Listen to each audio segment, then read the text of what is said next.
Hey guys, tonight we're stepping into the realm where immortal hearts break just as easily as mortal ones, where gods and goddesses who shape mountains and command oceans find themselves utterly powerless against love's cruelest turns. You stand at the threshold of temples long abandoned, where prayers once rose like smoke and where divine romances burned with such intensity that their ashes still smoulder in the stories we tell. The marble statues may have crumbled, but the tears these deities shed, tears that became rivers, stars, and entire seasons, those remain eternal. Tonight, you'll discover that being all-powerful means nothing when your heart shatters. You'll walk beside gods who could level cities but couldn't keep their lovers from slipping away. The story may solve mysteries you never had an explanation for, like why we have winter, why narcissus flowers bow their heads toward water, or why certain trees were considered sacred by ancient peoples who knew something we've forgotten. So, before you explore the story with me, please take a moment to help me subscribe to the channel, like and share this video, or maybe leave a comment below, but make sure you do it when you really like what I bring to you. Tell me where you're listening from tonight, whether you're in bed in Tokyo or on a rainy evening in Seattle. Or perhaps just share what draws you to these ancient tales of love and loss. Now, let's keep the lights as soft as possible. Turn on the fan for a gentle sound to help the story feel more emotional, and let's embark on tonight's journey together. You find yourself on a hillside in ancient Thrace, where the grass bends under an invisible wind and the air hums with music that seems to come from everywhere and nowhere.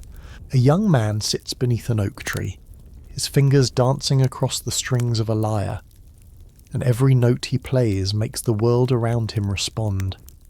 Birds pause mid-flight to listen, rivers slow their current, even the stones, you swear, lean closer to catch the melody.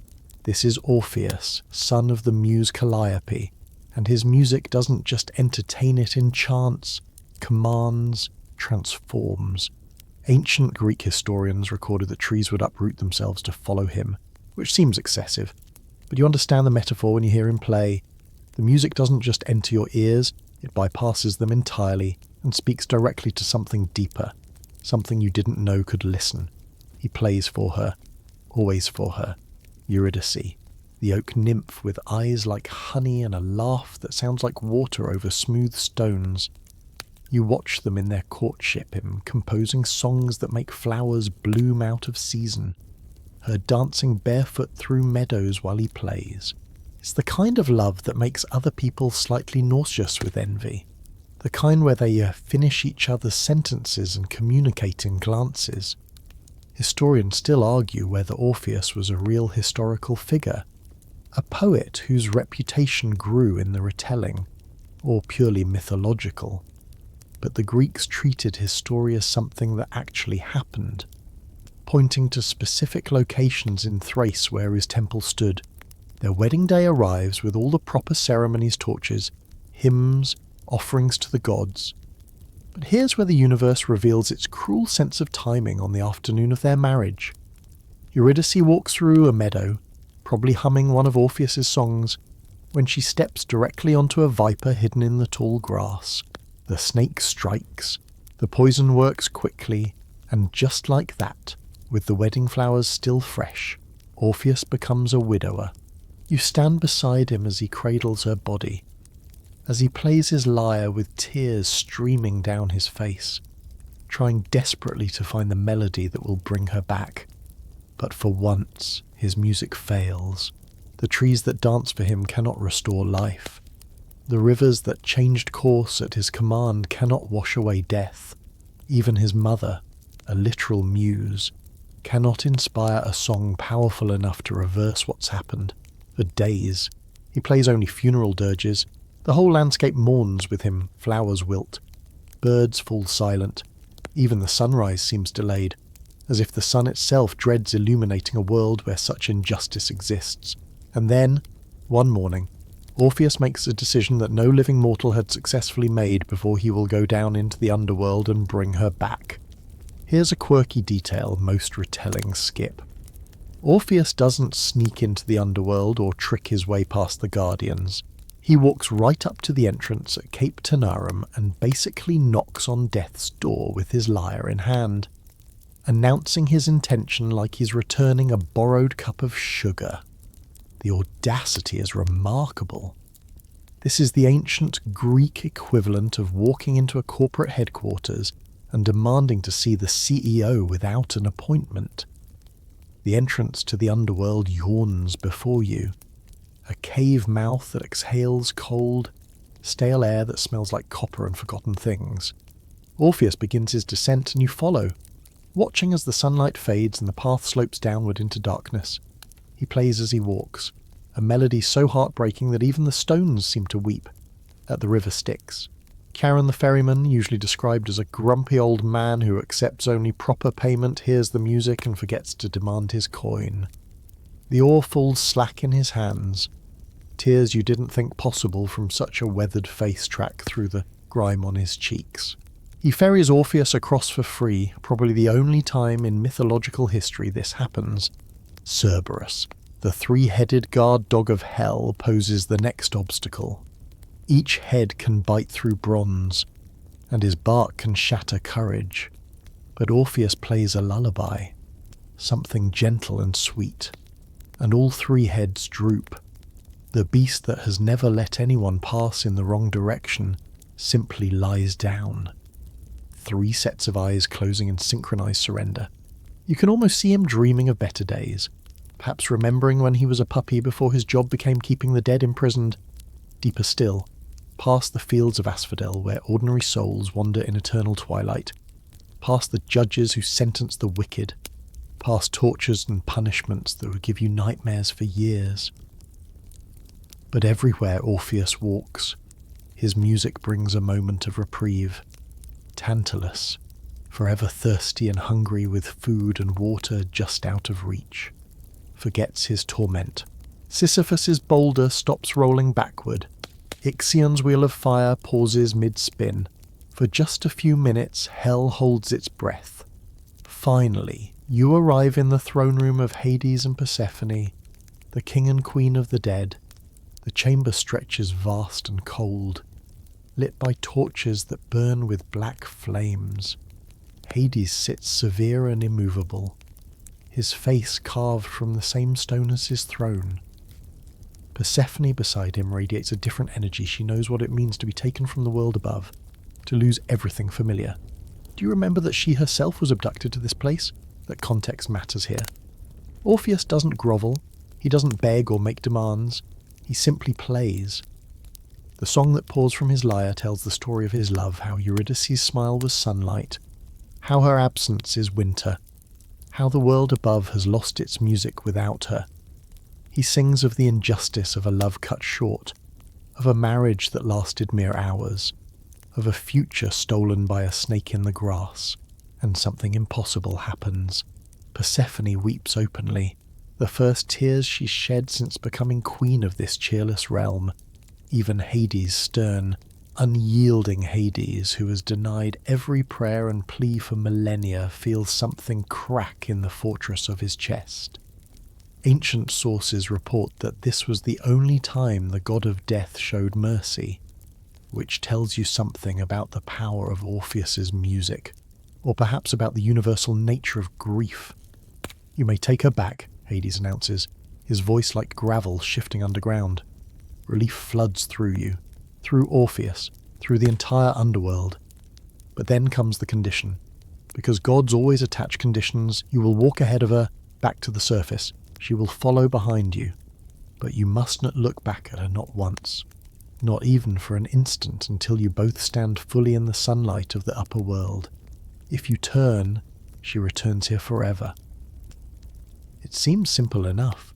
You watch Orpheus nod, swallow hard, grip his lyre like an anchor. Behind him, you sense more than see Eurydice's shade being released from the fields of the dead, her ghostly form becoming more substantial as she's permitted to return to life. The journey back begins. You climb behind Orpheus through the winding passages of the underworld, and every step feels like an eternity stretched thin. The path that seemed so direct on the way down now twists and doubles back, full of switchbacks and sudden drops. Orpheus walks with rigid determination, his shoulders square, his eyes fixed ahead. Behind him, Eurydice follows, her footsteps so light they barely whisper against stone. But here's the torture of it: Orpheus cannot hear those footsteps. The dead make no sound when they walk. He has only faith that she's there, only Hades' word that she follows, and faith, you're discovering, becomes increasingly difficult to maintain when you're trudging through darkness with everything you love supposedly at your back but offering no proof of its presence. You watch his pace slow slightly as doubt creeps in like cold water. Is she really there? Did Hades trick him? What if this is just another cruelty, letting him believe he's saved her only to emerge alone? The Greeks understood psychological torture better than most civilizations. Their myths are full of these exquisite cruelties that don't require physical pain, just the slow erosion of hope. Past Cerberus again, who still sleeps his music-induced slumber. 3 heads snoring in harmony. Past the river Styx, where Charon nods them across without a word. The darkness begins to thin, shifting from absolute black to deep grey, then to something that might be the memory of light. You can smell the upper world now: grass, sunlight, the faint scent of wild thyme. Orpheus's knuckles are white around his lyre. You notice his head starting to turn, just slightly, the way you might begin to glance over your shoulder when you sense someone behind you. But he catches himself, forces his gaze forward. Sweat beads on his forehead despite the underground chill. The strain of not looking is visibly breaking him. Historians still argue whether what happens next is a moment of weakness, a test of character, or simply human nature asserting itself against divine command. Some ancient sources suggest Orpheus was deliberately tested beyond what any mortal could endure. Others claim the gods were simply curious to see if a human could master such basic obedience. Either way, you're about to witness the exact moment when love and doubt collide with catastrophic results. The tunnel mouth appears ahead, a semicircle of genuine daylight, blinding after so long in darkness. Orpheus's pace quickens. You can see the muscles in his legs trembling with the effort of not running, not rushing toward that light and freedom. 20 more steps, 15, 10, and here, right here at the threshold, Orpheus makes his fatal error. He steps fully into the sunlight, feels its warmth on his face, and in a moment of overwhelming relief and joy, he turns to take her hand, to see her face in the light again, to confirm that his nightmare has ended. But in this detail crushes you, Eurydice hasn't quite crossed the threshold. Her shade still stands one step inside the darkness, one step short of the surface world. Orpheus's eyes meet hers. You see the love there, the recognition, the beginning of a smile. And then you see the horror dawn as they both realize what he's done. She opens her mouth, perhaps to speak his name, perhaps to say goodbye. But the underworld is already pulling her back, reclaiming what it considers its own. Her form begins to fade, becoming translucent, wispy, insubstantial as smoke. Orpheus lunges forward, trying to grab her, but his hands pass through nothing. It's like trying to hold morning mist. "Farewell," she whispers, though some versions say she speaks no words at all, only mouths them as she dissolves. There's no anger in her eyes, no recrimination, just an infinite sadness that you'll carry in your chest for the rest of this story. She fades completely, drawn backward through the tunnel and down into the depths where even Orpheus's music cannot reach a second time. He tries to follow her again immediately. Of course, rushes back into that tunnel, lyre in hand, ready to play every song he knows. But Charon refuses him this time. The ferryman's temporary mercy has expired, and besides, you don't get 2 attempts at cheating death. The gods may be occasionally compassionate, but they're not fools. Once was a gift, twice would be a precedent. and gods hate setting precedents that might undermine their authority. For 7 days, Orpheus sits at the entrance to the underworld, playing his lyre, not eating, not drinking, not sleeping. He plays the same songs that moved Hades and Persephone, but the stone remains stone. No doors open, no voices answer from below. The underworld has sealed itself against him, as permanent as a tomb. Finally, weak and broken, he returns to the surface world. But he's not really returning, he's haunting it. You follow him through the years that come after, watching a man become a ghost while still breathing. He wanders through Thrace, playing music that now carries only sorrow. Where his songs once made trees dance, they now make them weep. Rivers that changed course for him now seem to flow with his tears. Here's the quirky part that often gets omitted. Orpheus becomes a serious misogynist after losing Eurydice. Ancient sources report that he rejected all female company, refused to even acknowledge women, and some versions claim he introduced homosexual love to Thrace as a response to his grief. It's an oddly specific detail that tells you something about how the Greeks processed trauma and blame. Sometimes it curdles into something bitter and misdirected. The Maenads, those wild female followers of Dionysus, eventually take offence at his rejection of women. Or perhaps Dionysus himself is offended that Orpheus now worships Apollo exclusively, favouring sun over wine. Divine politics get messy. One night during their frenzied rituals on a mountainside, the Maenads find Orpheus playing his lyre beneath the stars. They try to kill him, tearing at him with their hands. But here's where his music shows its final power. The stones and weapons they throw at him refuse to strike. His melody makes even inanimate objects protective, creating an invisible shield of sonic beauty. So the Maenads do the only thing they can. They scream louder than he plays, drowning out his music with their ritual cries, breaking the spell. Then they tear him apart, literally, limb from limb in a Dionysian frenzy, scattering pieces of him across the mountainside. It's a brutal end for someone whose only crime was loving too much and looking back too soon. But even in death, the magic doesn't quite stop. His head, still singing, floats down the river Hebrus, the lyre bobbing alongside it, still playing faint notes. Fishermen later report hearing music drifting across the water at night, though whether that's true or just a story they told themselves, you'll never know. The muses gather his remains and bury them at the foot of Mount Olympus, where nightingales are said to sing more sweetly than anywhere else in the world. His lyre is placed among the stars as the constellation Lyra, still playing its celestial songs.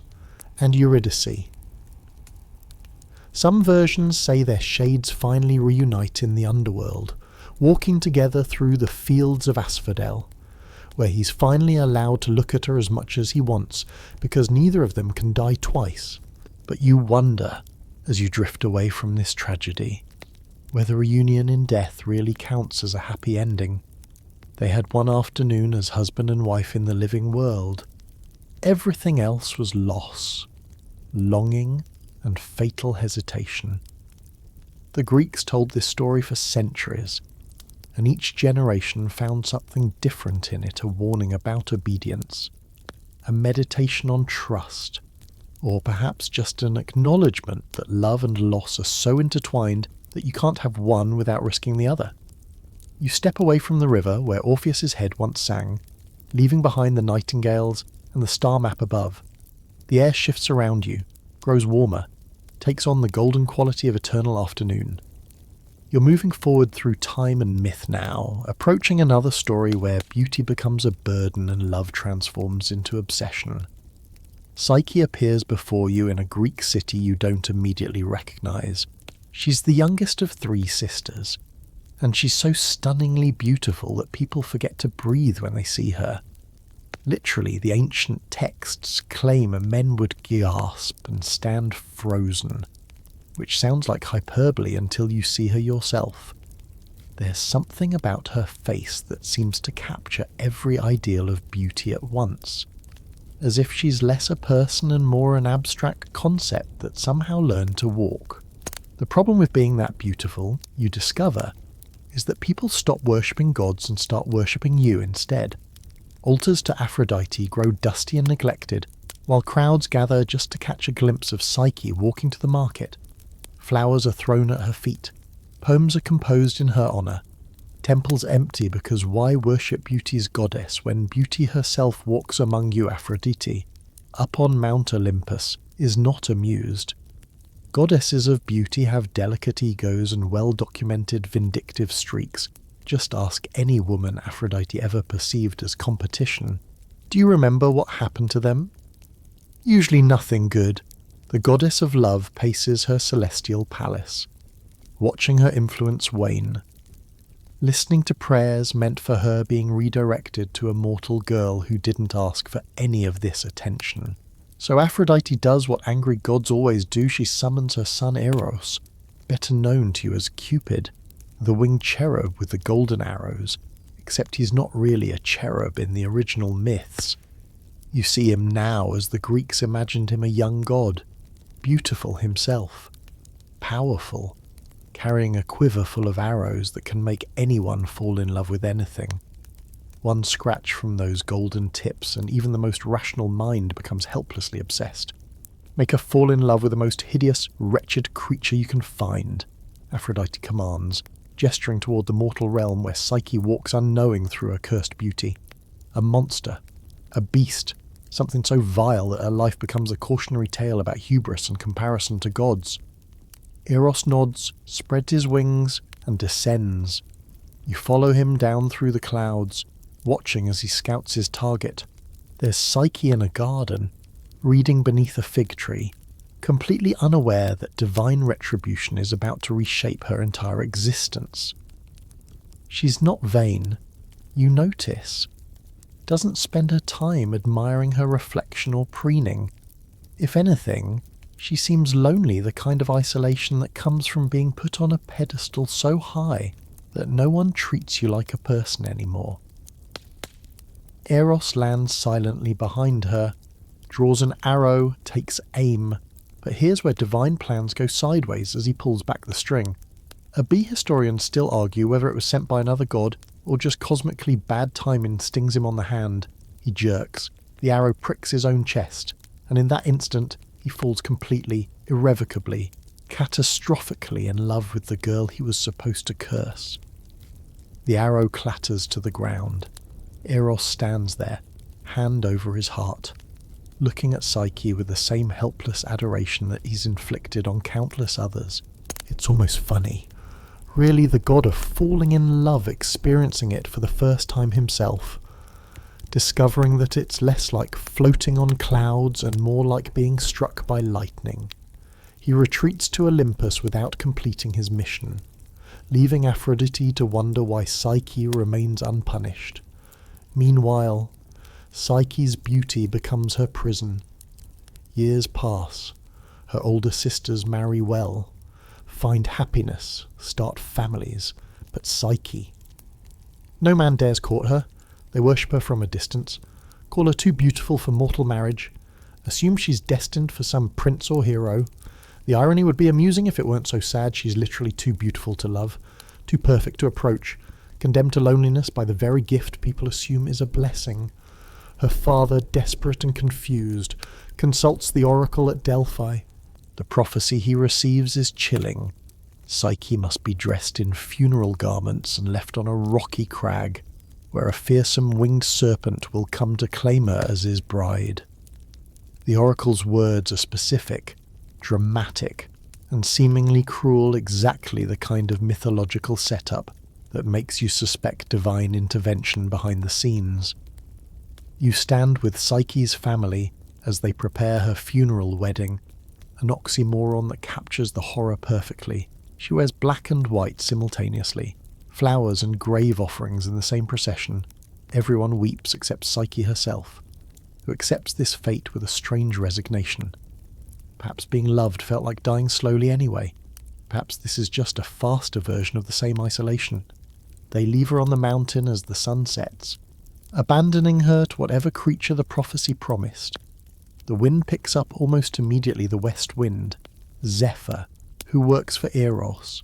The breeze becomes a gust, becomes a gentle cyclone that lifts Psyche off her feet, not violently but carefully, like invisible hands cradling something precious.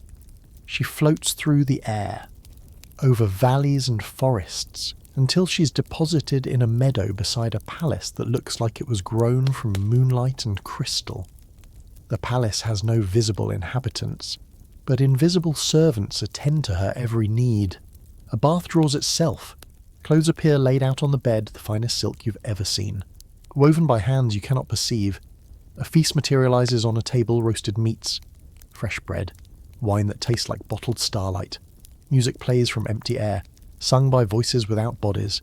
It's luxury beyond imagination, but also deeply unsettling in that Black Mirror kind of way where perfection feels like a trap. Night falls, and he comes to her in the darkness. A voice, warm and gentle, speaking from the shadows of her bedchamber. He tells her he is her husband, that this palace is now her home, that she will want for nothing, but she must never, under any circumstances, attempt to see his face or know his true identity. He will visit her only in darkness, speak to her only in shadow, love her only in the absence of light. Here's the quirky detail that often gets glossed over. Psyche agrees to this arrangement remarkably quickly. No lengthy negotiation, no demands for explanations. Perhaps after years of being stared at, objectified, worshipped but never truly seen, being loved by someone who can't see her face feels like a relief. The irony is layered thick. The most beautiful woman in the world finally finds love with someone who refuses to look at her. Months pass in this strange paradise. By day, Psyche wanders the palace gardens, reads in the library, swims in fountains that sparkle with water that tastes like honey. By night, her invisible husband visits her in the dark, and you sense genuine tenderness between them. He's funny, thoughtful, asks about her day, listens to her thoughts about the philosophy texts she's been reading. It's the kind of relationship that shouldn't work but somehow does, built entirely on voices and touch and trust. But humans aren't wired for contentment, especially not contentment laced with mystery. Psyche begins to wonder, who is he really? Why the secrecy? What could possibly be so terrible about his appearance that, even in a bedroom in the intimate darkness, she cannot light a single candle? The questions grow like weeds in fertile soil. She asks if her sisters can visit. Her husband, you still don't see him. He's just a presence. A voice hesitates long enough that you know this is a terrible idea, but he loves her, and love makes even gods foolish. So he allows it. Zephyr brings her sisters to the palace, and their reunion is everything you'd expect: tears, embraces, exclamations of joy. Then comes the jealousy. You watch it creep across their faces as they tour the palace, as they see the luxury their younger sister enjoys. They finger the silk curtains with barely concealed envy. They taste the wine and wonder why their own homes suddenly seem shabby by comparison. Psyche tells them about her husband, about how kind he is, how generous, and they exchange glances that spell disaster. You've never seen him, the eldest asks, voice dripping with false concern. Never even a glimpse, Psyche. Darling, don't you remember what the oracle said? You are promised to a monster, a winged serpent. What if that's what he is? What if he's fattening you up, waiting until you're pregnant with his demon children before he devours you? It's manipulation so obvious you want to shout a warning, but Psyche can't hear you. She's mortal, isolated, and these are her sisters. Why would they lie? They plant the seed of doubt with surgical precision, then depart with promises to pray for her safety, leaving behind their poison to do its work. That night, when her husband falls asleep beside her, yes, gods sleep, apparently, or at least this one does, Psyche makes the choice that will unravel everything. She's hidden an oil lamp and a knife under the bed. Her plan: light the lamp, discover the truth. And if he's truly a monster, the knife provides an escape. Her hands shake as she lights the lamp. The flame grows, illuminating the bed, revealing the figure lying there, and Psyche nearly drops both lamp and knife in shock, because there, sleeping peacefully with wings folded against his back, is the most beautiful being she has ever seen. Not a monster, a god, Eros himself, with a face that makes her forget to breathe, the kind of divine perfection that shouldn't exist in three-dimensional space. She leans closer, captivated, trying to understand why such beauty would hide itself.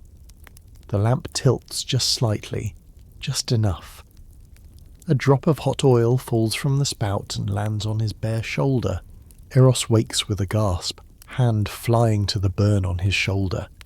His eyes meet Psyche's, and in them you see betrayal, disappointment, and something worse, resignation. As if he knew this moment was inevitable but hoped desperately he was wrong. He sits up, wings unfurling, feathers catching the lamplight like captured starlight. "Love cannot live where there is no trust," he says, and his voice carries the weight of absolute finality. No anger, no shouting, just a statement of fact that cuts deeper than any accusation could. He stands, moves toward the window, and Psyche drops the lamp entirely, lunges forward to grab his ankle, to beg him to stay, to explain that she's sorry, that her sister's planted doubts, that she loves him. But he's already lifting into the air, her fingers slipping from his skin. He rises through the window and into the night sky, and as he disappears, so does the palace. The walls shimmer and vanish like morning fog. The gardens dissolve. The invisible servants cease their humming work.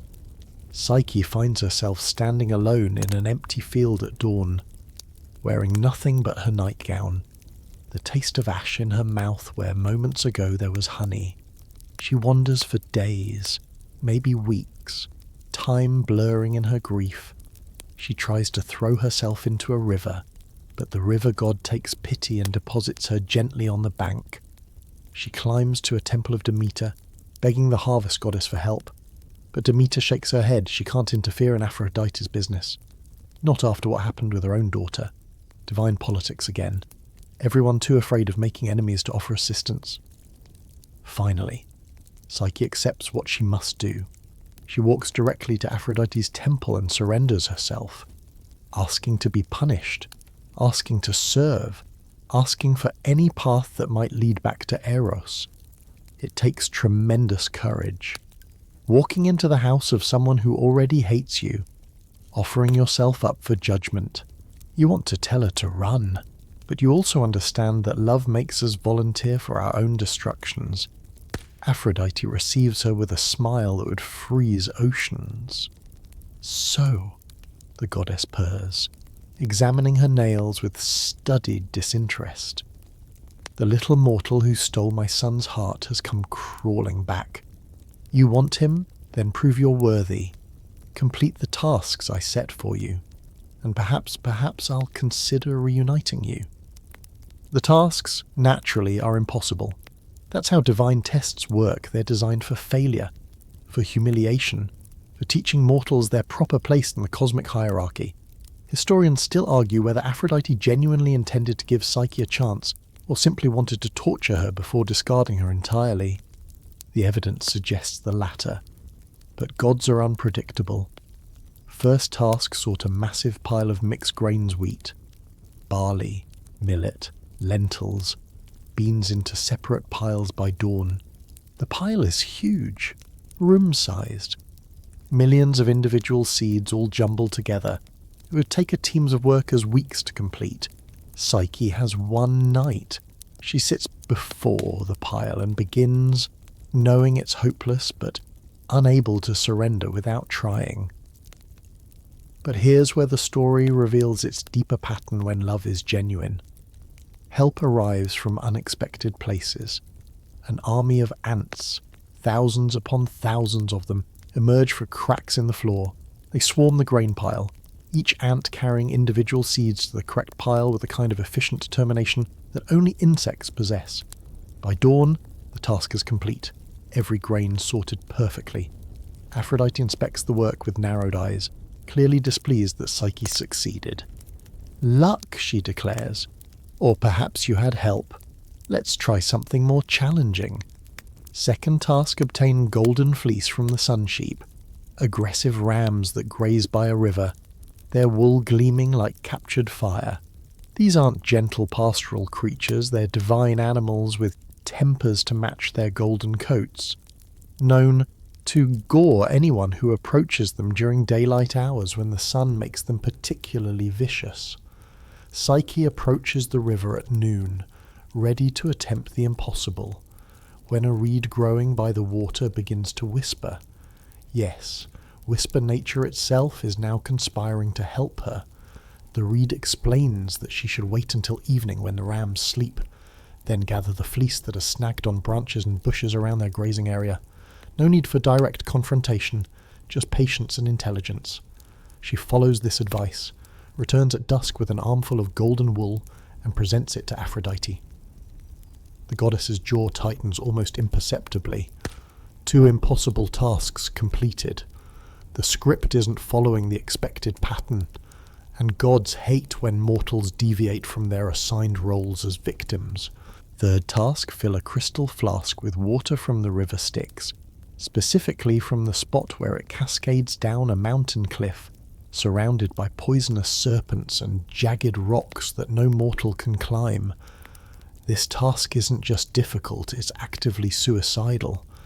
The Styx is the most sacred and dangerous river in existence, the one by which gods swear their most binding oaths. Approaching it without divine permission should result in instant death. Psyche stands at the base of the cliff, staring up at the impossible height, at the serpents writhing between the rocks, at the mist rising from the black water that promises oblivion. She's about to attempt the climb anyway, because what else can she do when Zeus's eagle, the king of birds, descends from the sky? The eagle takes the flask in its talons, soars up to the source of the waterfall, fills it with Styx water, and returns it to her without a word of explanation. You're starting to notice a pattern here. Every time Psyche faces an impossible task, help arrives from unexpected quarters. Ants, reeds, eagles, nature itself seems determined to reunite these lovers, as if the universe recognizes something worth preserving. Or perhaps, more cynically, the other gods are enjoying watching Aphrodite's plan backfire, getting a bit of schadenfreude from seeing the goddess of love unable to prevent love. 3 impossible tasks completed. Aphrodite accepts the flask of Styx water with visible anger now, no longer bothering to hide her frustration. But she has one final task, the one she's been saving, the one she's certain will finally break this persistent mortal girl. "Go to the underworld," Aphrodite commands, and you feel the temperature drop in the room. Find Persephone, queen of the dead, and ask her for a portion of her beauty in this box. Tell her I need to borrow it for a divine function. Return with the box unopened, and your tasks will be complete. It's a death sentence wrapped in an errand. Mortals don't visit the underworld and return well, except Orpheus that one time, and you remember how well that ended. The logistics alone are impossible, finding the entrance, convincing Charon to ferry you, passing Cerberus, navigating the halls of the dead, all while remaining alive. And even if somehow Psyche manages all that, the command to return with the box unopened carries obvious implications of divine trickery. Psyche walks to a high tower, ready to throw herself off and get the journey to the underworld over with quickly. But the tower itself begins to speak, because apparently every element of the natural world has opinions about this romance. The tower provides detailed instructions how to find the entrance. What coins to bring for Charon, what cakes to carry for Cerberus, and most importantly, warnings about the trap she'll encounter. "You'll see a lame donkey driver whose burden is slipping," the tower explains in a voice like grinding stone. Don't help him, it's a trick to make you drop the cakes. You'll see dead hands reaching from the sticks, begging for rescue. Ignore them, and when you sit before Persephone, accept only plain bread when offered food. Most crucially, when you have the box, do not, under any circumstances, open it.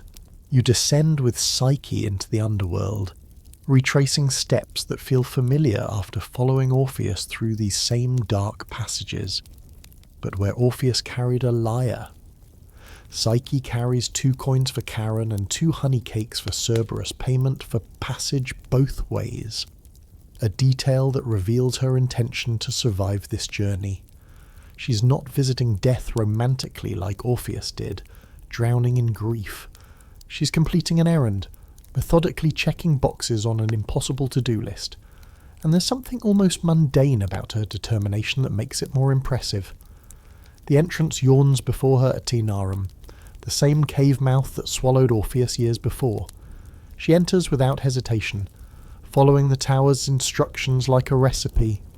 The lame donkey driver appears right on schedule, struggling with his load, silently begging for help with his eyes. Psyche walks past him without breaking stride. Though you can see the effort it costs her, she's kind by nature, the type who helps without being asked. And ignoring suffering goes against every instinct. At the sticks, Charon extends his skeletal hand for payment. Psyche places 1 coin in his palm, keeping the second for the return journey, a detail most mortals wouldn't think of, assuming they'd never need a trip back. The ferry creaks across the black water, and the dead beneath the surface reach up with waterlogged hands, mouths forming silent pleas. Psyche stares straight ahead, knuckles white as she grips the side of the boat, forcing herself not to look down, not to help, not to give in to compassion that would doom her. Cerberus is exactly as advertised, 3 heads, each the size of a boulder, teeth designed for rending flesh from bone. But Psyche tosses him a honey cake and the beast's 3 mouths snap it up instantly, all thoughts of guarding forgotten in the pleasure of unexpected sweetness. She slips past while he's chewing, 1 cake gone, 1 remaining for the exit. The throne room of Hades and Persephone stretches before her, cavernous and cold. Persephone sits beside her dark husband, and there's something in her expression recognition, perhaps of another woman whose beauty caused her problems, whose fate was decided by gods without her consent. Do you remember that Persephone was abducted to this place, stolen from fields of flowers to become Queen of Shadows, that parallel isn't lost on either of them? Aphrodite requests a portion of your beauty. Psyche explains, voice steady despite the fact that she's addressing the queen of the dead in the land where mortality has no leverage. For a divine function, she asks that you place it in this box.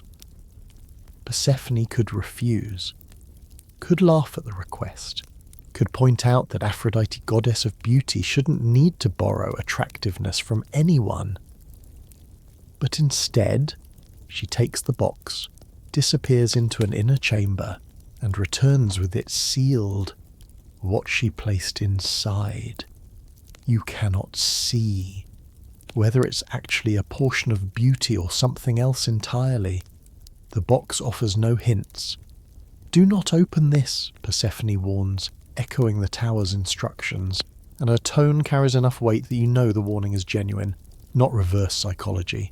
Return it exactly as I've given it to you. The return journey follows the same careful choreography in reverse. 2nd honey cake to Cerberus, 2nd coin to Charon. Ignoring all distractions and traps, Psyche climbs the tunnel toward the upper world, and you can see daylight approaching. That same circle of brightness that marked the end of Orpheus's failed rescue. But Psyche isn't looking backward. She's looking forward, box clutched to her chest, so close to completing the final impossible task. She emerges into sunlight, into the world of the living, having accomplished what only a handful of mortals in all mythology have managed, a round trip to the underworld. Alive both ways. The box remains sealed in her hands. Victory is within reach. All she has to do is walk to Aphrodite's temple and present the unopened box. But here's where being human catches up with her. Psyche sits on a hillside, exhausted from her journey, and begins to think. She's been to the underworld and back. She's sorted infinite grains, gathered golden fleece, obtained Styx water. She's proven herself worthy by any reasonable standard. And yet when she finally sees Eros again, she'll look exactly as she looks now, road-worn, dirty, exhausted, marked by all these trials.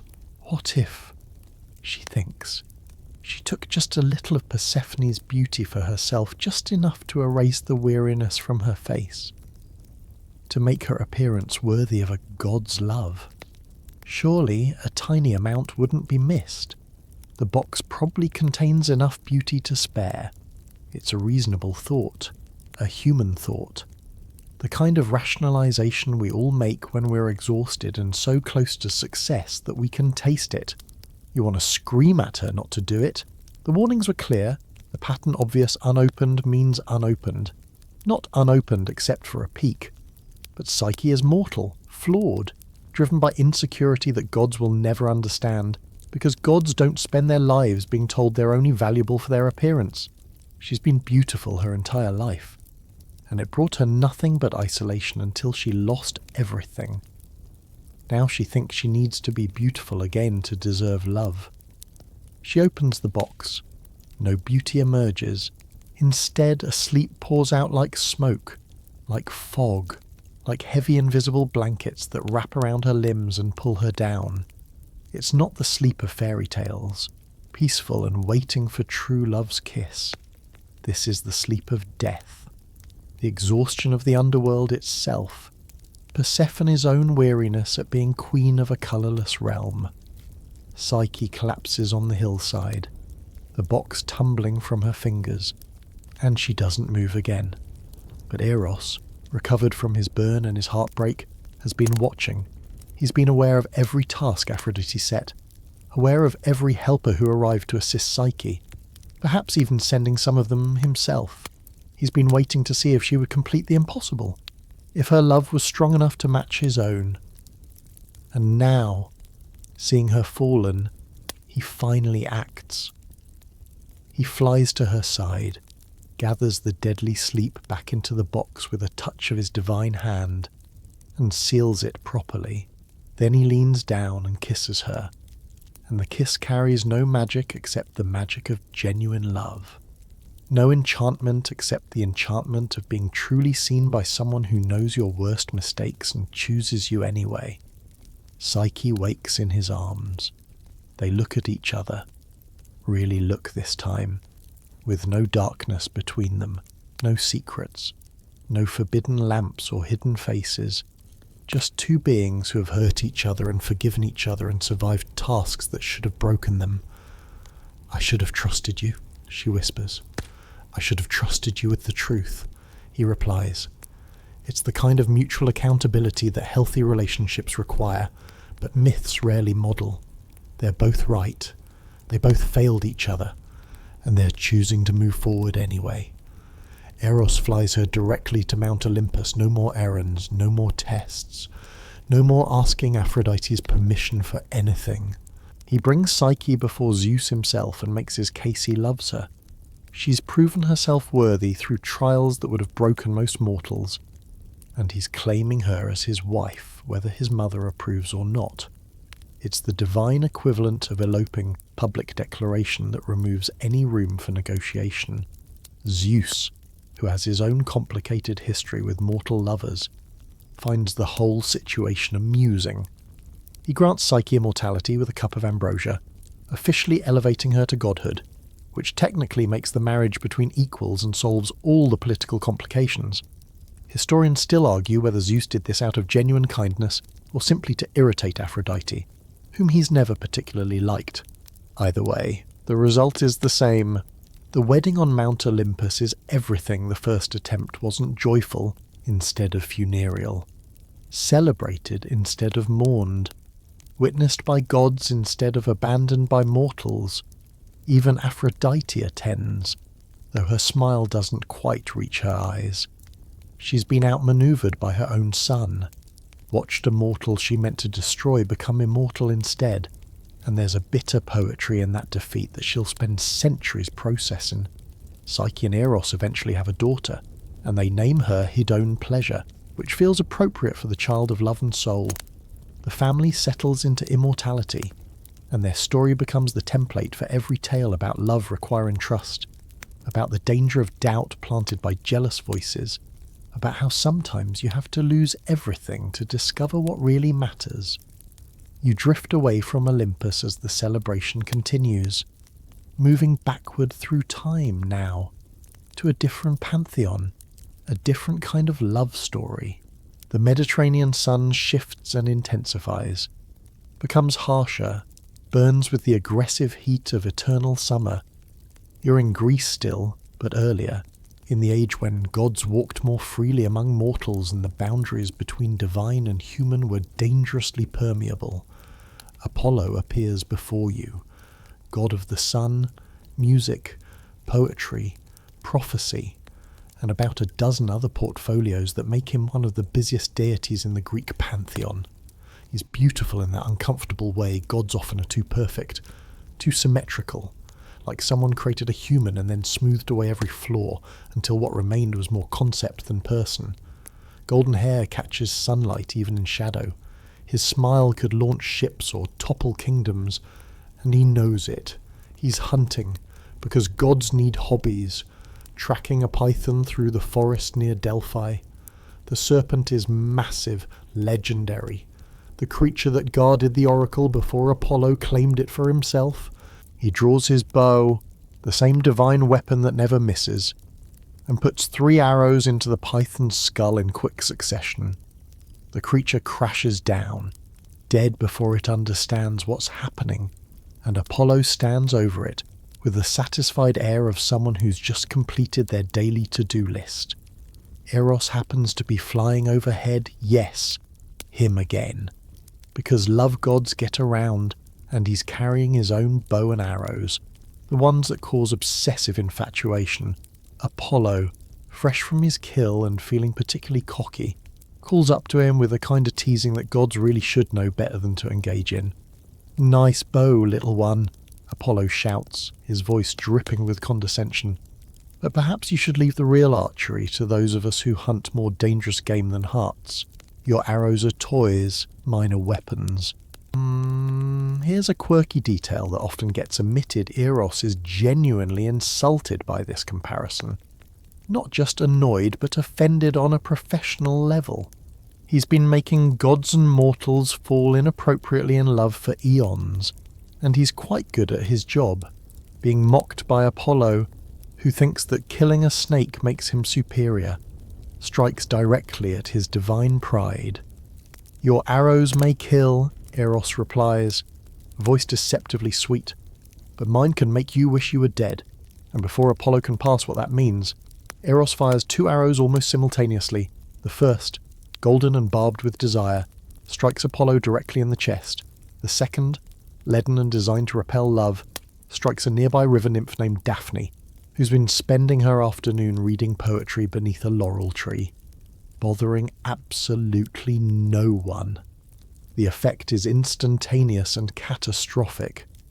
Apollo looks at Daphne and feels his heart detonate with obsessive need. She's beautiful, yes, but that's almost beside the point. The arrow makes her the only thing that matters in his entire universe. The answer to questions he didn't know he was asking. The completion of an emptiness he didn't realize existed until this exact moment. Daphne looks at Apollo and feels her stomach turn with revulsion. It's not personal, she'd feel this way about anyone now, but especially this golden god who's suddenly staring at her like she is water in a desert. The lead arrow has filled her with an overwhelming need to be alone, untouched, unbothered by romance or desire or the complications they bring. "You are perfect," Apollo announces, striding toward her with all the confidence of someone who's never been rejected.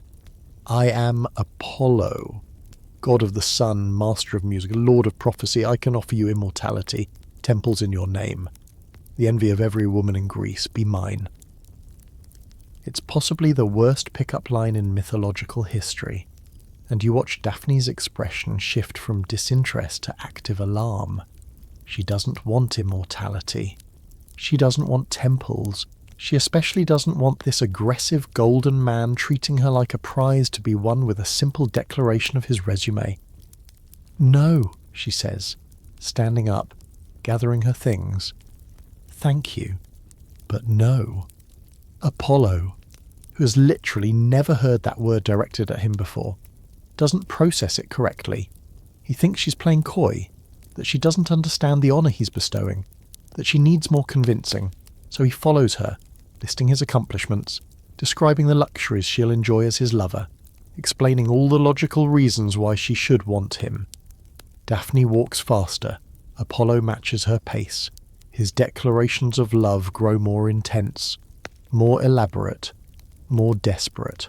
He's not trying to be threatening. He genuinely believes that if he just finds the right words, the right argument, she'll understand that they're meant to be together.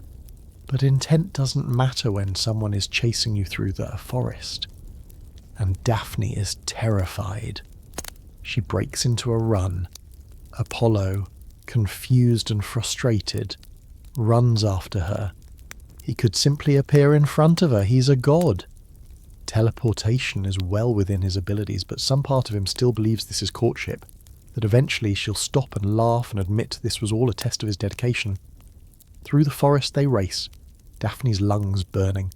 Apollo never tiring because gods don't get winded. She leaps over fallen logs, splashes through streams, her dress tearing on branches. He follows relentlessly, calling out promises and prophecies and increasingly desperate declarations of love that sound more like threats with every repetition. "I can give you everything," he shouts. "Why do you run? I am Apollo. I have killed the python, my arrows never miss." And there's the irony. His arrows hit their target every time. But Eros's arrow has made him miss what actually matters, which is that Daphne is a person with her own desires, not a goal to be achieved or a prize to be won.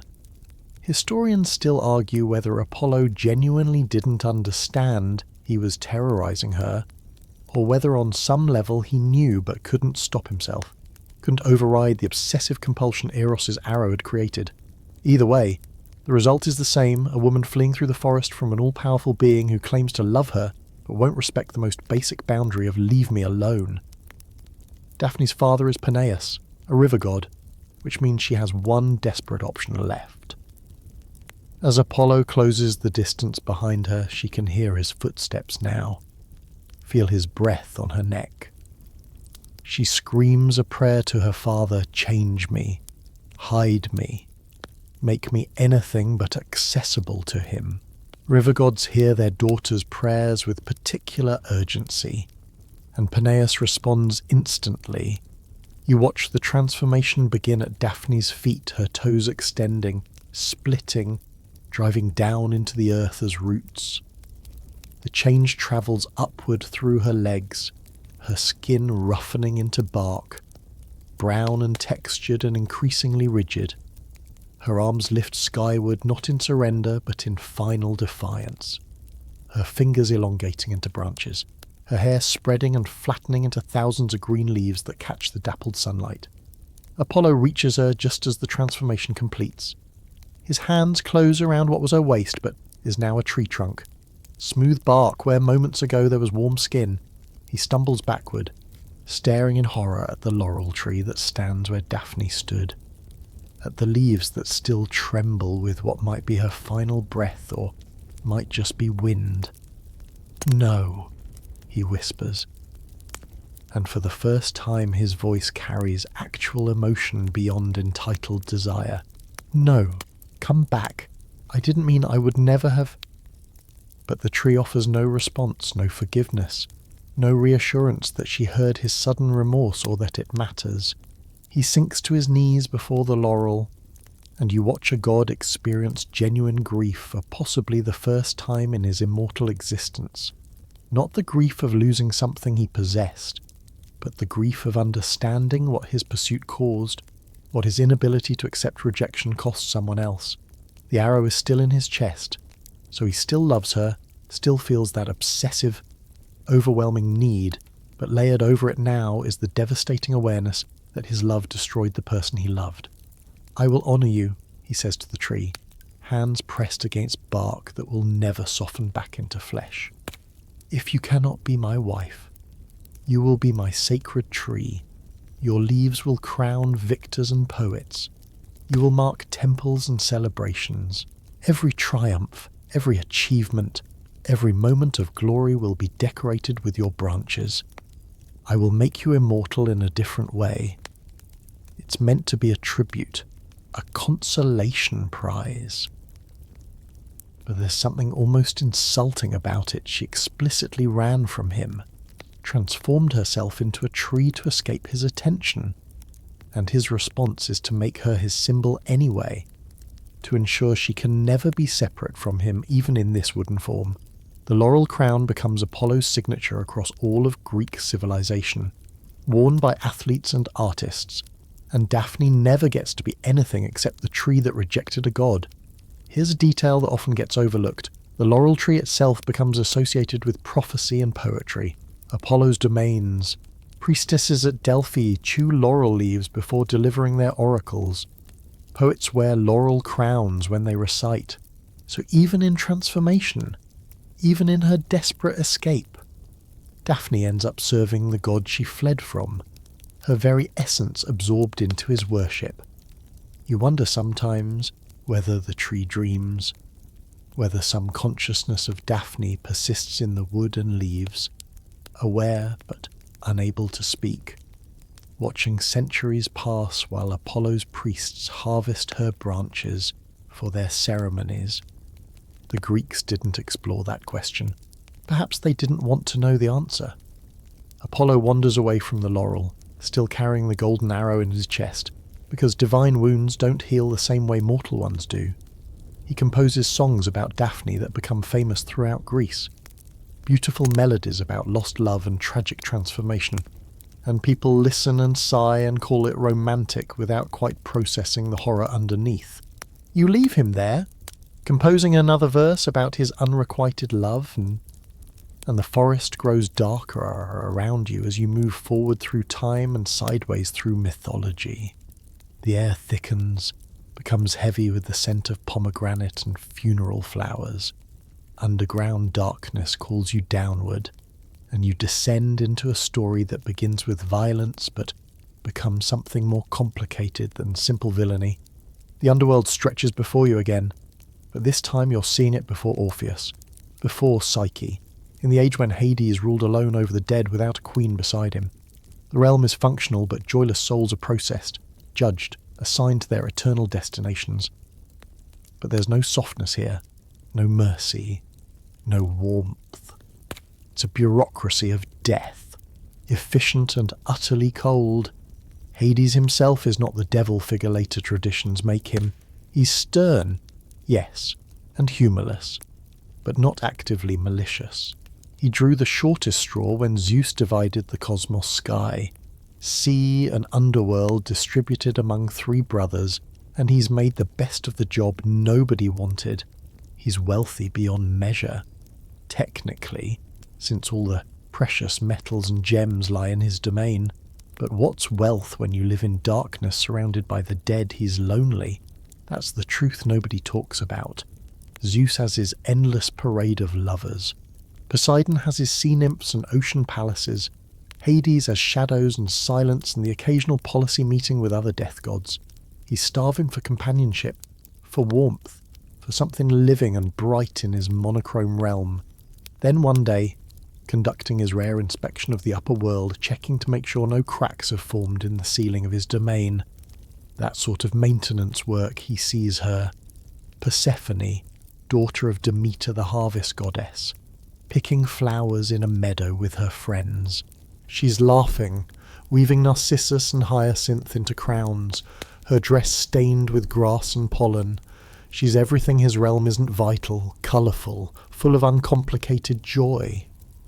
The version you probably know says he abducts her immediately, drags her screaming into the underworld like a villain in a horror film. But historians still argue about whether that's the complete story, or whether later patriarchal retellings simplified a more nuanced interaction. Some ancient sources hint at a courtship, at Persephone being curious about the mysterious god who appeared from a crack in the earth. Others insist it was pure kidnapping, that she had no choice at all. What's certain is this one moment Persephone is reaching for a particularly beautiful narcissus flower planted there by Gaia specifically as bait, which adds another layer of divine conspiracy to the whole situation, and the next moment the earth splits open beneath her.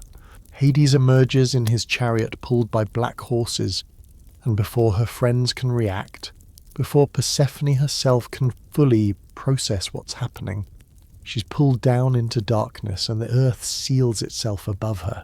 Her friends scatter, screaming. The meadow where she vanished shows no sign of disturbance except for the dropped flowers and the echo of hoofbeats fading into impossible depth. And somewhere far below, Persephone finds herself in a throne room carved from obsidian, facing a god who looks at her with desperate hope and terrible loneliness. "You will be my queen," Hades tells her, and there's no question in his voice, no negotiation. It's a statement of fact, as immutable as death itself. "You will bring light to this darkness. You will rule beside me." Persephone, to her credit, doesn't faint or weep. She draws herself up. Flower crown still somehow perfect on her head, and demands, "Did you ask my mother? Did you ask me?" "I asked Zeus," Hades replies, which is technically true. He did request permission from his brother, who approved the match without consulting either Demeter or Persephone, because patriarchal divine politics are exactly as terrible as you'd imagine. As king of the gods, his permission is sufficient. "I am not a thing to be given," Persephone says, and you admire her courage, speaking truth to the god of death in his own domain where her mortality, even as a goddess's daughter, hangs by a thread. Meanwhile, above ground, Demeter has noticed her daughter's absence. She searches the meadow, questions the other nymphs, and learns that Persephone vanished into the earth itself. No body, no ransom note, no explanation, just gone. Swallowed by the world as if she never existed. Demeter's grief transforms immediately into rage, and when the goddess of the harvest becomes angry, the entire world feels it. She abandons her duties, lets the crops wither in the fields, turns her back on prayers and offerings. Without her blessing, nothing grows. Seeds planted in spring refuse to sprout. Trees that should bear fruit stand barren.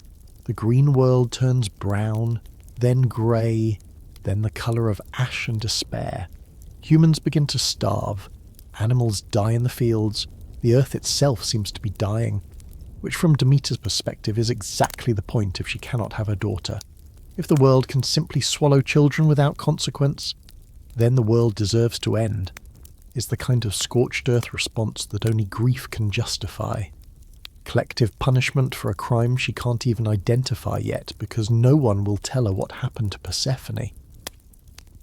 Zeus finally intervenes when the prayers from dying mortals become too loud to ignore. He sends Hermes, the messenger god, down to the underworld with a command: return Persephone to her mother before there's nothing left alive to worship the gods. It's a pragmatic decision, not a moral one. Zeus doesn't particularly care about Hades' loneliness or Persephone's autonomy, but he does care about maintaining the divine power structure that requires living humans to survive. You descend with Hermes into Hades' throne room, where Persephone has spent weeks or months' time moved strangely in the land of the dead, sitting beside Hades on a throne she never asked for. She hasn't eaten, you notice. That's important. She's refused every meal offered to her, understanding instinctively that accepting food from the underworld might bind her here permanently. But she's also changed. The flower-picking girl from the meadow has hardened into something else. Someone who has stared at death for extended periods and learned not to blink first. She and Hades have had long conversations in the darkness about justice, about mortality, about the burden of ruling over inevitable endings. You sense that against all odds, against her will. She's begun to understand him, even pity him in his eternal isolation. Persephone must return, Hermes announces, presenting Zeus's decree with all the authority of the king of gods behind it. The earth is dying. Demeter demands her daughter. Hades' face reveals nothing, but you see his hand tighten on the armrest of his throne. He's about to lose the only light his realm has ever known, about to return to the loneliness that drove him to abduction in the first place. But he's also a god of laws and agreements, and Zeus's command is absolute. She is free to go, he says quietly.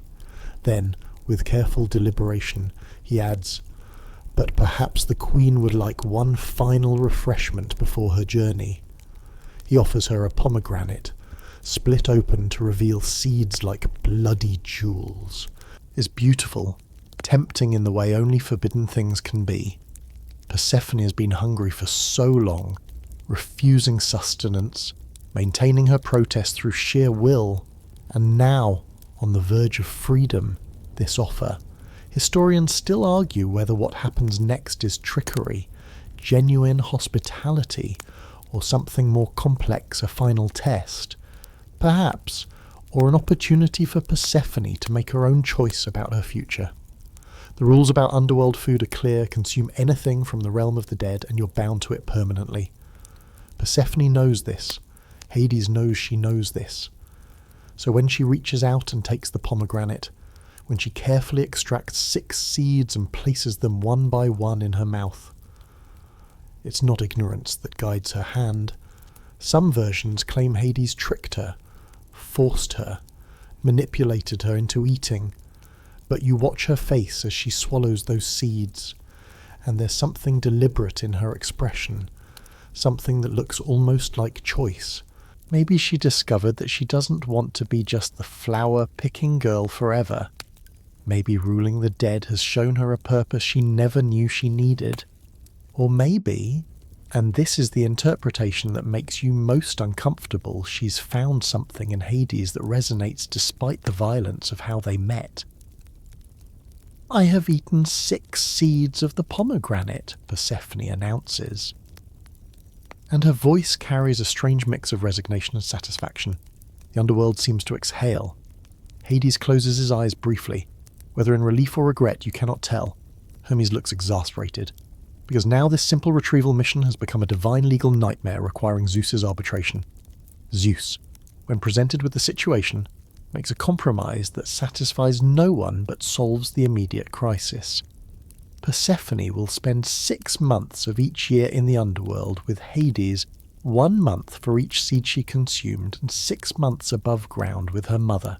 It's the kind of split custody arrangement that sounds reasonable until you remember that one party never consented to the relationship in the first place. But here's where the story gets complicated in ways that make modern audiences uncomfortable. Persephone eventually becomes a powerful queen of the underworld.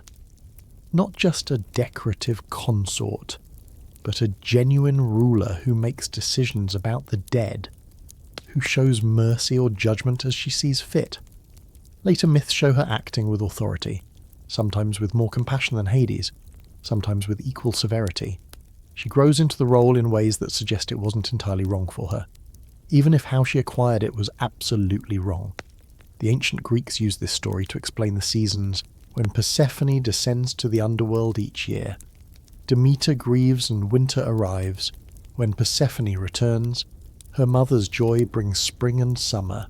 It's a beautiful metaphor that romanticizes what begins as an abduction, and you're not quite sure how to feel about that. Do you remember the way stories sometimes soften trauma into meaning? This is one of those stories. Some scholars suggest that Persephone's myth represents ancient marriage customs, where young women were taken from their mothers' homes to their husbands' households.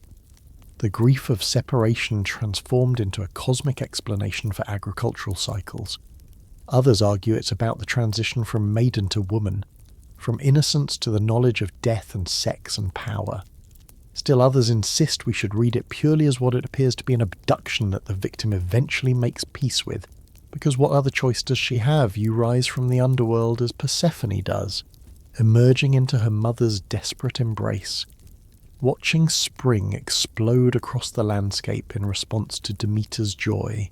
But you also see the shadow behind Persephone's eyes now, the part of her that already knows she'll descend again when the 6 months expire, that she's been fundamentally changed by her time below, that she can never be only the flower-picking girl again.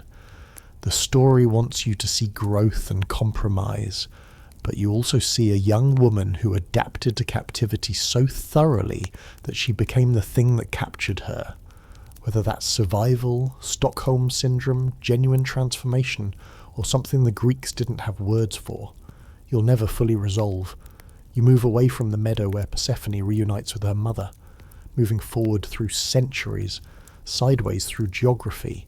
The Mediterranean light shifts, grows hazy with mountain mist.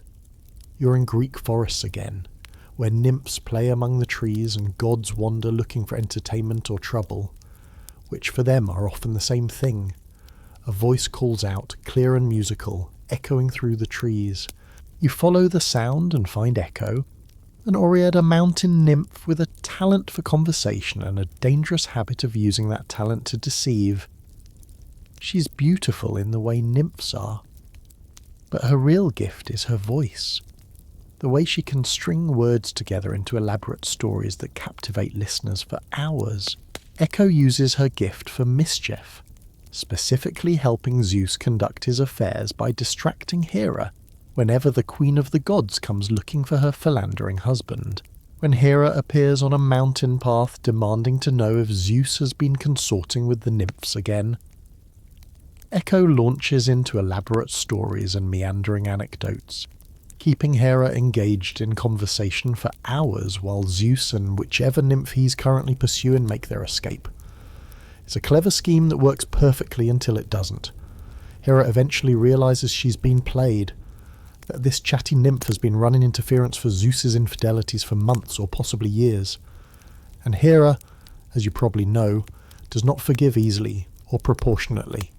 Where other gods might issue a stern warning or a temporary punishment, Hera goes for permanent, irrevocable transformation. You love your voice so much, Hera says, and her smile is the kind that makes smart people run. You've used it to distract me with your endless words. Then let me simplify your gift. From this moment forward, you will never speak first. You will never initiate conversation. You will only be able to repeat the last words spoken to you, an echo of others. Never an original voice again. The curse takes effect immediately. You watch Echo try to protest, open her mouth to argue or apologize. But nothing emerges except silence until Hera speaks again with a dismissive goodbye, which Echo can only helplessly repeat goodbye. It's a punishment precisely calibrated to hurt, not killing Echo, not removing her voice entirely, but transforming her greatest gift into a prison. She can still hear, still understand, still desperately want to communicate. But she's been reduced to a verbal mirror, reflecting others' words back at them without ever expressing her own thoughts again. Echo wanders the mountains in miserable isolation, unable to hold conversations, unable to warn other nymphs about what happened to her because she can't initiate the explanation. Other nymphs try to include her at first, but conversations with someone who only repeats your last few words become frustrating quickly, gradually. Echo finds herself alone more often than not, avoided not from cruelty but from the simple awkwardness of one-sided interactions. Then one afternoon, she sees Narcissus hunting in the forest. He's 16, maybe 17, and so beautiful that even you, viewing this from outside time and mythology, understand why ancient Greeks wrote poetry comparing him to the gods themselves. His beauty isn't gentle or approachable. It's sharp, almost aggressive. The kind that makes people stupid with desire and resentful of their own stupidity simultaneously. Echo follows him through the forest, falling instantly and completely in love, because that's what happens when you're already isolated and desperate for connection, and then the most beautiful person you've ever seen wanders into your life. She wants to call out to him, to introduce herself, to start a conversation the normal way. But she can't. She can only wait. Hope he speaks first. Pray that something he says will give her an opening to communicate what she feels. Narcissus, separated from his hunting companions, calls out, "Is anyone here?" "Here," Echo responds. Her first words to him, and they're his words, not hers. But it's something. He spins around, searching for the source of the voice. "Come to me. Come to me," Echo repeats, stepping out from behind a tree. Arms outstretched in invitation, because if she cannot speak her desire, she can at least show it through gesture. Narcissus recoils with visible disgust. "I would rather die than let you touch me," he says, and you see the cruelty in him now. The poisonous core beneath the beautiful exterior.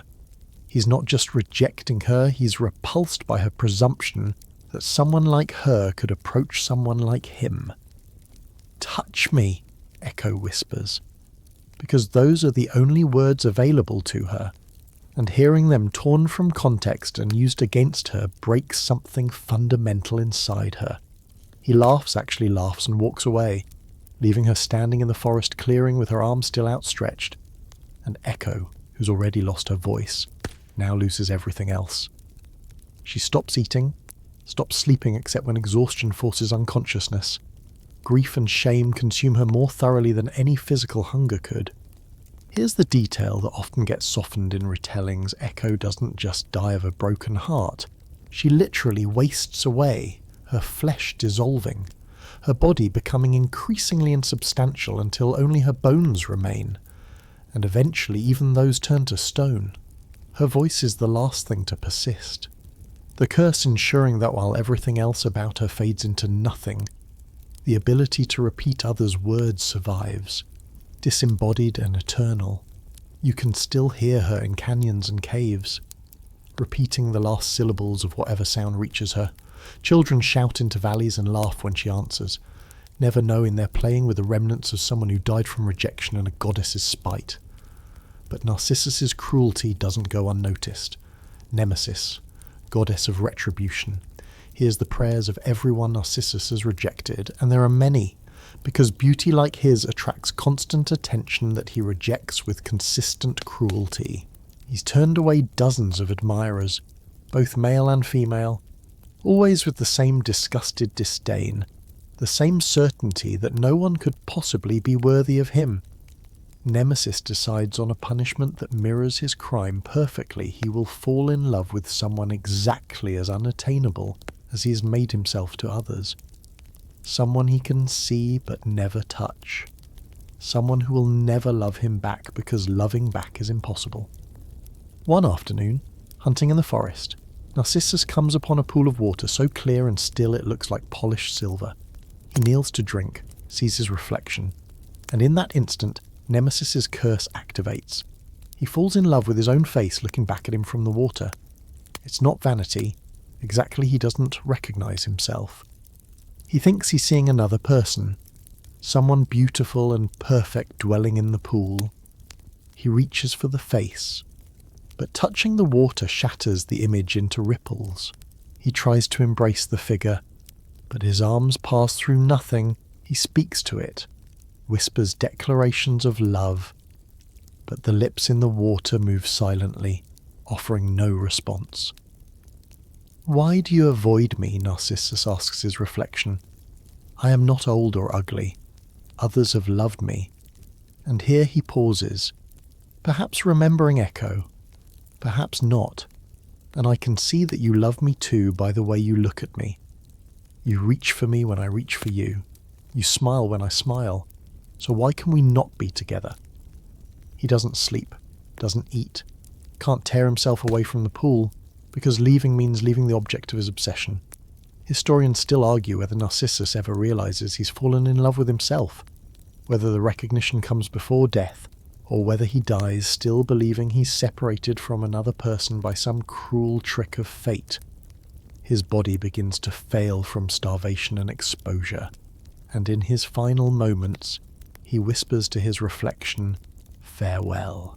And from somewhere in the rocks around the pool, Echo's disembodied voice answers one last time, "Farewell." It's the final word she spoke to Hera, the last word Narcissus will ever hear, a goodbye that closes a circle of cruelty and consequence. Narcissus dies there beside the pool, his body slowly transforming into a flower-white petals with a yellow centre, forever bowing its head toward water as if still searching for that impossible reflection.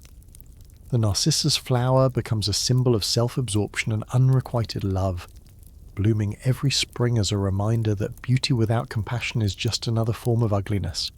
You leave the pool where the flower grows and the echo still answers, moving through mythology toward a love story that at least begins with mutual affection rather than curse or abduction.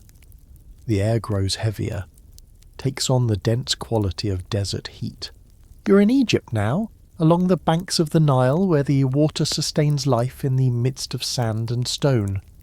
Osiris rules here as king, teaching humans agriculture and civilization, showing them how to plant crops and build cities and organize themselves into something more than scattered tribes. He is a good king by the standards of divine rulers, benevolent, wise, genuinely concerned with human welfare rather than just collecting worship and offerings. His skin is green like growing things, his crown is tall and white, and he carries a crook and flail that symbolizes authority over life and death. Beside him rules Isis, his sister and wife, yes. Sibling marriage is standard procedure for Egyptian gods, so don't get too hung up on that detail. Isis is powerful in her own right, a goddess of magic and healing, the one mortals pray to when they need miracles. She knows spells that can resurrect the dead, bind wounds that should be fatal, and command natural forces to do her bidding. Together, they're the ideal divine couple, balancing each other's strengths, ruling with complementary wisdom. But they have a brother, Set, god of chaos and the desert, storms and disorder, everything that threatens the carefully maintained order of civilization. Set looks at Osiris's green lands and sees his own red desert pushed to the margins. He watches humans worship his brother and feels the familiar burn of sibling rivalry amplified by divine ego. And like so many antagonists in mythology, he decides that if he cannot be loved, he will settle for being feared. Set throws a banquet, invites all the gods including Osiris, and unveils an exquisitely decorated chest cedar wood inlaid with precious stones, sized perfectly for a person to lie down inside. A gift, Set announces, for whoever fits inside it perfectly. Try it out, everyone. Let's see who claims this prize. Gods take turns lying in the chest, but it's too large for some, too small for others. Finally, Osiris, trusting, unsuspecting, lies down inside and finds it fits him exactly. 'Cause of course it does. Set measured him in secret, crafted the chest specifically to his brother's dimensions, like the world's most elaborate coffin. The moment Osiris settles into place, Set's co-conspirators, 72 of them, because overthrowing a god requires significant logistics, slam the lid shut and seal it with molten lead. They carry the chest to the Nile and throw it in, watching it sink beneath the water. Osiris trapped inside, drowning or suffocating or experiencing whatever death means for an immortal being. The chest floats downstream and eventually washes ashore in Byblos, modern-day Lebanon, where a tamarisk tree grows around it so rapidly that the chest becomes entirely enclosed within the trunk.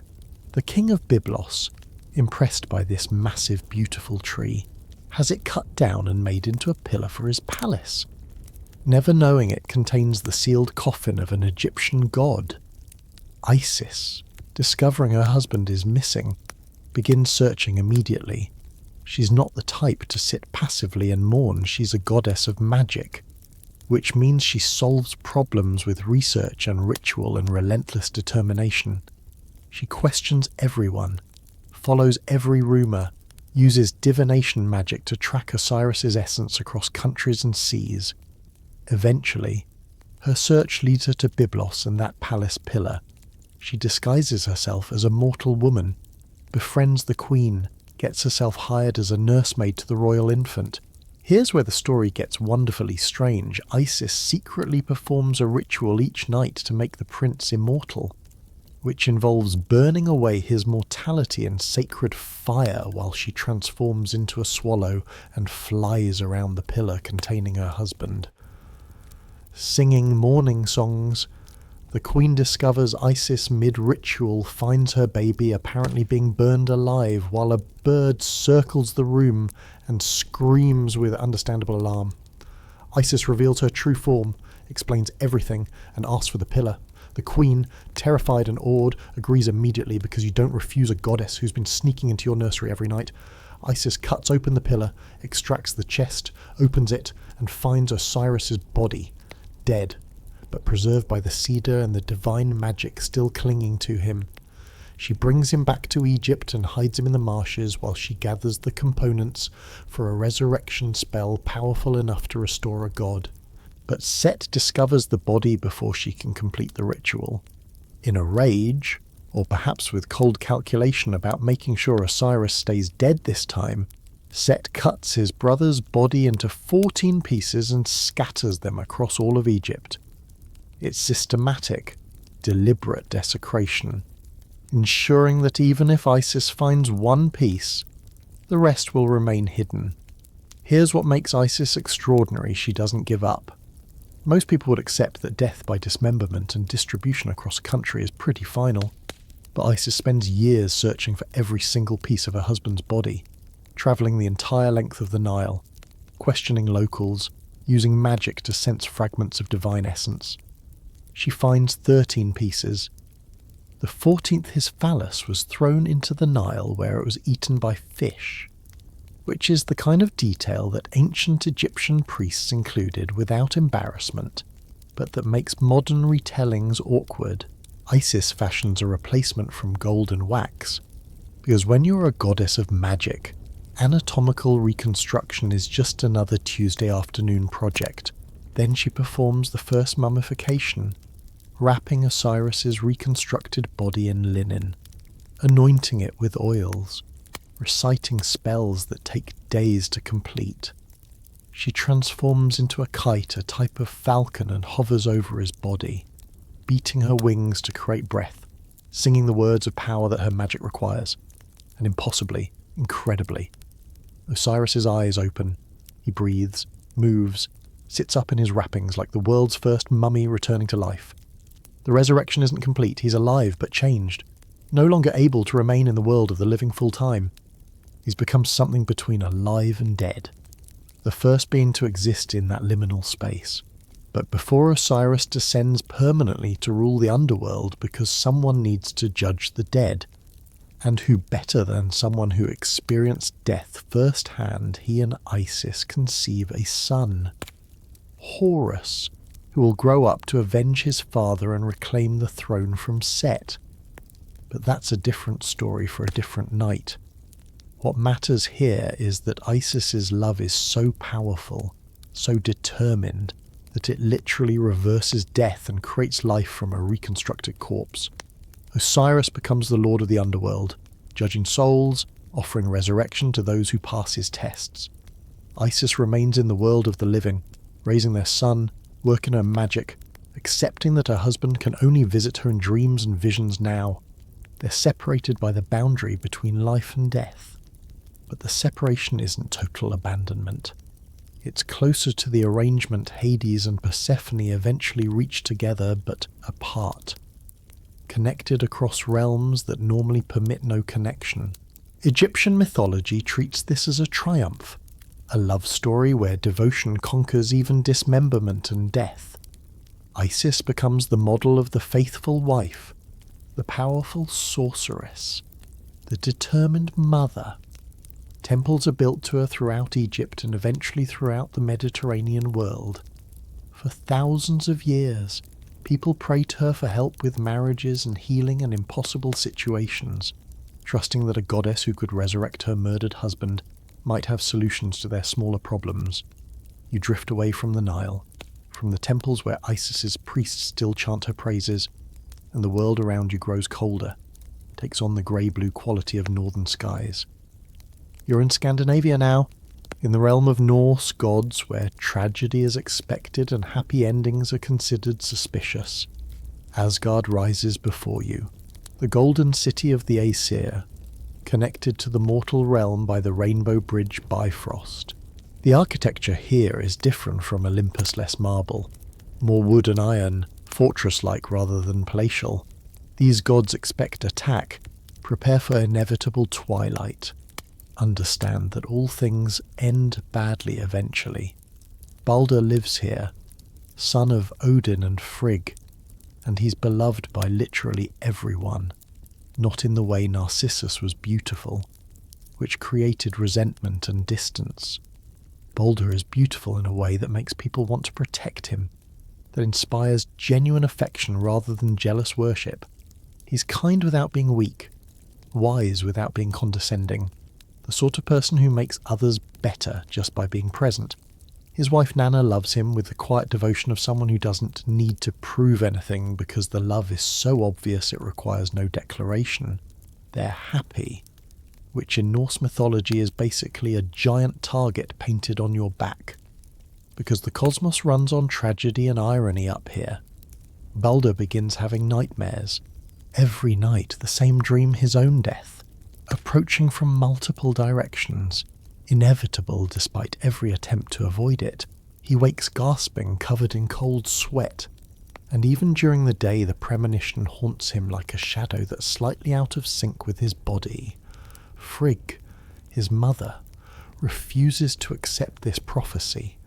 She's a goddess of foresight herself, which means she knows how seriously to take visions of future death, so she travels through all 9 realms, extracting promises from literally everything that exists, every animal, plant, metal, stone, element, disease, that they will never harm Baldur. Fire swears it will not burn him, iron promises it will not cut him, poison vows it will not sicken him, every oak tree, every wolf, every grain of sand makes a binding oath to leave Baldur untouched. It's obsessive maternal protection taken to cosmic extremes, and it almost works. The gods discover that Baldur has become effectively invulnerable, and because Norse gods have a strange sense of entertainment, they turn this into a game. They gather in the great hall and throw things at Baldur axes, spears, boulders watching them bounce off harmlessly or veer away at the last moment. Baldur stands in the centre, laughing, trusting that nothing can hurt him now, and everyone celebrates this miraculous protection. Everyone except Loki. The trickster god watches this game with narrowed eyes, because invulnerability shouldn't be possible, and if it is possible, it must have a loophole. Loki is chaos personified, the god who asks but what if in situations where everyone else has stopped questioning. He's not evil exactly, more like a personified middle finger to cosmic order, and he finds Baldur's universal protection personally offensive.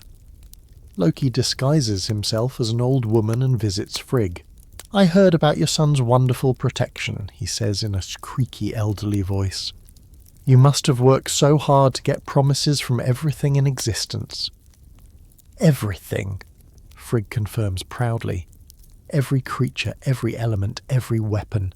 Nothing can harm my Baldur now." "Everything," Loki presses, playing the impressed gossip. "Surely you must have missed something, the world is so large." And here, Frigg makes her fatal error. Perhaps she's tired from the cosmic scale effort of her protection spell. Perhaps she's simply proud and wants to explain how thorough she was.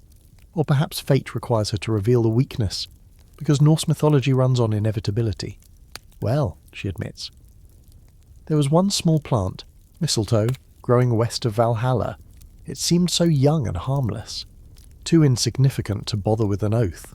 I thought it couldn't possibly pose a threat." Loki leaves immediately, finds the mistletoe, cuts a branch, and sharpens it into a dart.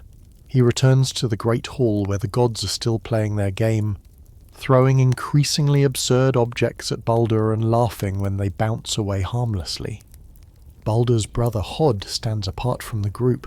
He's blind, unable to participate in the visual sport of watching projectiles veer away from their target. Loki approaches him with false friendliness, offers to help him join the game, to guide his hand so he can honour his brother like everyone else. "Here," Loki says, pressing the mistletoe dart into Hod's palm. "Throw this at Balder, I'll aim for you." Hod, trusting because why wouldn't he, throws the dart. Loki guides his arm, ensures the trajectory is perfect. The mistletoe flies straight and true. And because it made no promise, because Frigg overlooked it, the dart pierces Balder's chest directly through his heart. Balder falls. The laughter stops. Silence descends on the hall like a physical weight, the kind of silence that precedes catastrophe. Balder bleeds. God's blood is different from mortal blood, golden and luminous, but it still means death. He looks down at the dart protruding from his chest, then up at his brother's sightless face, understanding in his final moment that Hod didn't mean this, that someone else is responsible. He dies there on the hall floor, surrounded by everyone who loved him, killed by the one thing his mother thought too insignificant to threaten him. Nanna's scream is the sound grief makes when it's too large for a body to contain. She runs to Balder, cradles his head in her lap, and you watch her face cycle through denial, rage, and a terrible understanding that no amount of love can call him back. The gods stand frozen, processing the impossible. Balder, the most beloved, the most protected, the brightest light in Asgard, dead from a plant too small to take seriously. They build a funeral pyre on Balder's ship, Hringhorni, the largest vessel ever constructed.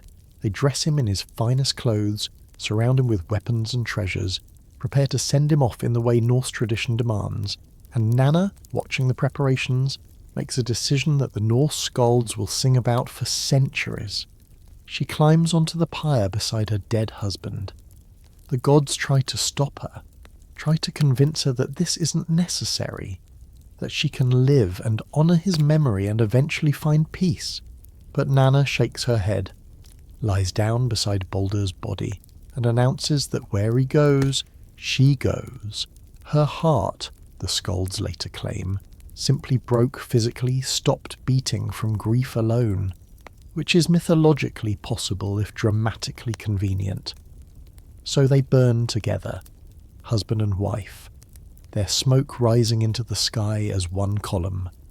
Odin places his ring Draupnir on the pyre, a magic ring that creates 8 copies of itself every 9th night, wealth regenerating endlessly, even in death.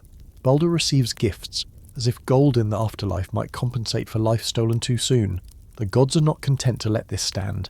Hermodr, another of Odin's sons, volunteers to ride to Hel, underworld ruled by the goddess of the same name, and negotiate for Balder's return.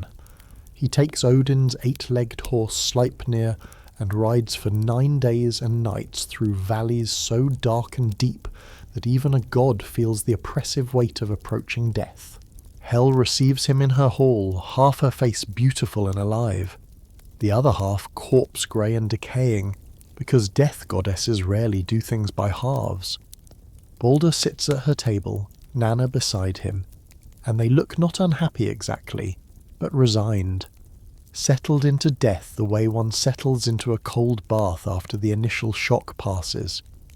"I come to ask for Balder's return," Hermodr announces. "All the worlds mourn him. His death was unjust, a trick of Loki's making. Surely the rules can bend for one so universally loved."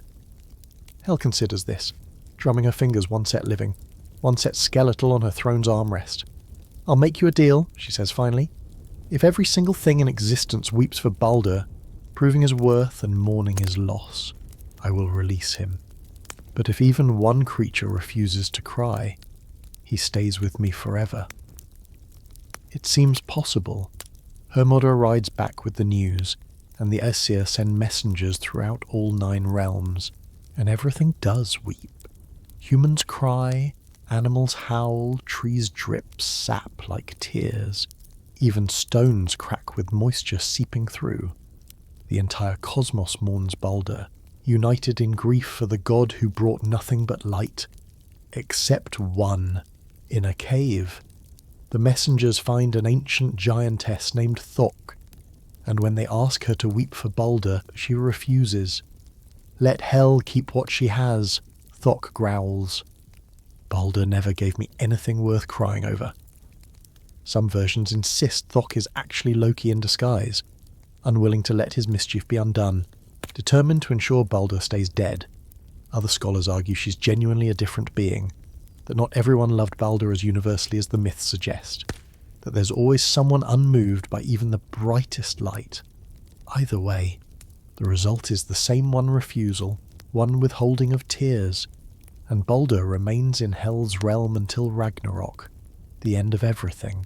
Nanna stays with him by choice, the death marriage continuing in the underworld while the living world grows darker without them. Loki is eventually captured and bound with chains made from his own son's entrails, because Norse punishment is nothing if not metal and left to suffer until the world ends. Hod, blind and manipulated, is killed by another of Balder's brothers in vengeance that solves nothing and helps no one. The story of Balder and Nanna becomes Norse mythology's clearest example of how love cannot protect you from fate, how even the most beloved can fall to the smallest oversight, and how devotion sometimes means choosing death over life without the person you love. It's romantic and tragic and deeply fatalistic. Exactly the kind of story that people living in harsh Scandinavian winters would tell themselves to make sense of sudden loss and the inevitability of darkness.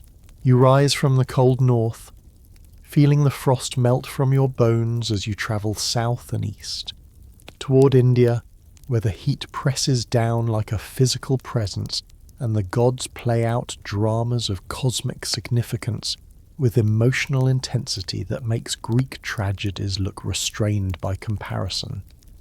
Shiva sits in meditation on Mount Kailash, the destroyer god, the one who dances the universe into non-existence at the end of each cosmic cycle. He's terrifying, adorned with snakes, a necklace of skulls, smeared with ash from cremation grounds, but also the ultimate ascetic, withdrawing from the world's concerns to focus on spiritual transcendence. He's been meditating for centuries, possibly millennia, building power through denial of all earthly pleasures and attachments. This concerns the other gods. Taraka, a powerful demon, has been granted a boon: he can only be killed by Shiva's son. Since Shiva is deeply committed to celibacy and meditation, this means Taraka is effectively invincible. The demon uses this protection to terrorize the three worlds, and the gods need Shiva to, well, stop meditating and start procreating. They send Kamadeva, the god of desire, essentially the Hindu version of Eros, to shoot Shiva with an arrow that will make him fall in love and abandon his ascetic vows. It's divine manipulation on a cosmic scale. Gods interfering with another god's spiritual practice because their political situation requires it. But there's another piece to this story. Sati, daughter of Daksha, has been devoted to Shiva since childhood. She's performed her own austerities, her own meditations, all focused on winning Shiva as her husband. Where other women of her station were expected to marry rich princes and produce heirs, Sati wanted only the destroyer god who sat covered in ash on his mountain, rejecting the world. Daksha, her father, hates this. He's a proper cosmic bureaucrat, a patriarch who thinks his daughter should marry someone respectable and politically useful, not a weird ascetic who meditates among corpses. But Sati eventually wins his reluctant permission through sheer determination, and she and Shiva marry in a ceremony that bridges the gap between cosmic destruction and conventional family structures. For a while, they're happy. Shiva, it turns out, has a softer side that only Sati brings out.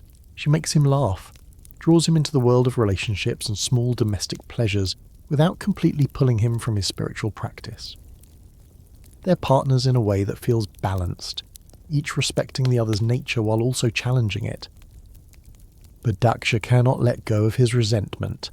He throws an enormous yajna, a sacrificial ritual, and invites every god, every sage, every being of importance in the universe, except Shiva and Sati. The exclusion is deliberate, public, designed to humiliate. Sati hears about the yajna and insists on attending anyway. Despite Shiva's warnings that her father's insults should not be answered with presents. He's still my father, she argues. Perhaps if I go, we can reconcile. Perhaps my presence will soften his heart. It's the kind of optimistic thinking that family dysfunction always punishes. The belief that just one more attempt at connection might magically heal years of rejection. She arrives at the yajna alone and immediately understands her mistake. Daksha doesn't welcome her, he ignores her, turns his back when she approaches, and when she finally forces a confrontation, he launches into a public tirade about Shiva. Your husband is a disgrace. He announces to the assembled guests. He lives in cremation grounds, wears skulls and snakes, associates with demons and ghouls. He has no wealth, no proper household, no respectability. You married beneath yourself, brought shame to my house, and now you have the audacity to show your face here uninvited. The other guests shift uncomfortably, but say nothing. Because family drama at religious ceremonies is something everyone pretends not to notice. Sati stands there absorbing this public humiliation, this systematic destruction of her husband's character, this final rejection from a father who has never accepted her choices. She makes a decision in that moment that will echo through Hindu mythology for millennia. If her father cannot honour her husband, then she cannot honour her father, or the body he gave her, or the family connection that has become poisonous.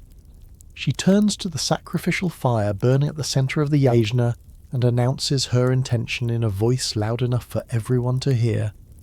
This body came from you, Daksha, and you have used that connection to insult the one I love most. I cannot carry this debt anymore. I return what you gave me. And before anyone can stop her, she walks directly into the sacrificial fire. The flames consume her instantly, not as punishment but as purification, burning away the family ties that bind her to someone who treats love as disloyalty. It's self-immolation as protest, as rejection, as the ultimate boundary setting when all other options have failed. News reaches Shiva on his mountain, and the destroyer god discovers that destruction is so much worse when it's personal. His grief transforms immediately into rage, not the hot, impulsive rage of momentary anger, but the cold, cosmic fury of a god whose capacity for devastation has just been given a target. He pulls out a dreadlock from his head and throws it to the ground, and from it manifests Virabhadra, a being of pure violence and vengeance. Thousands of arms holding thousands of weapons, existing only to punish Daksha for what he's done. Virabhadra storms the yajna like a natural disaster, scattering gods and sages, destroying the sacrificial grounds, and finally beheading Daksha in front of all the guests who said nothing when Sati was being insulted. It's excessive, disproportionate, exactly the kind of response that makes the other gods extremely nervous about Shiva's capacity for destruction when he's motivated by personal loss rather than cosmic necessity.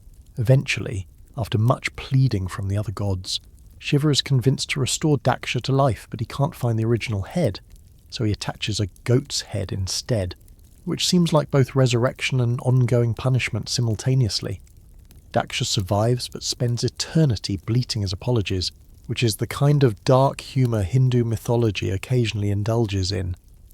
But none of this helps Shiva with his actual problem, which is that Sati is dead and he's back to being alone with his grief. He takes her body and begins to dance the Tandava, his cosmic dance of destruction, carrying her corpse with him as he moves through the universe.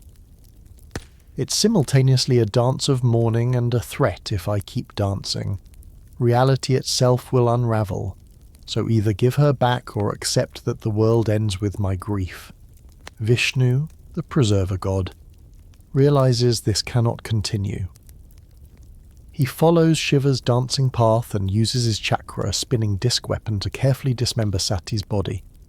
Cutting it into pieces that fall to earth at various locations, it's not cruelty, but a calculated intervention. Shiva will stop dancing when there's nothing left to carry, and the places where Sati's body parts land will become sacred sites, Shakti Pithas, honouring her sacrifice.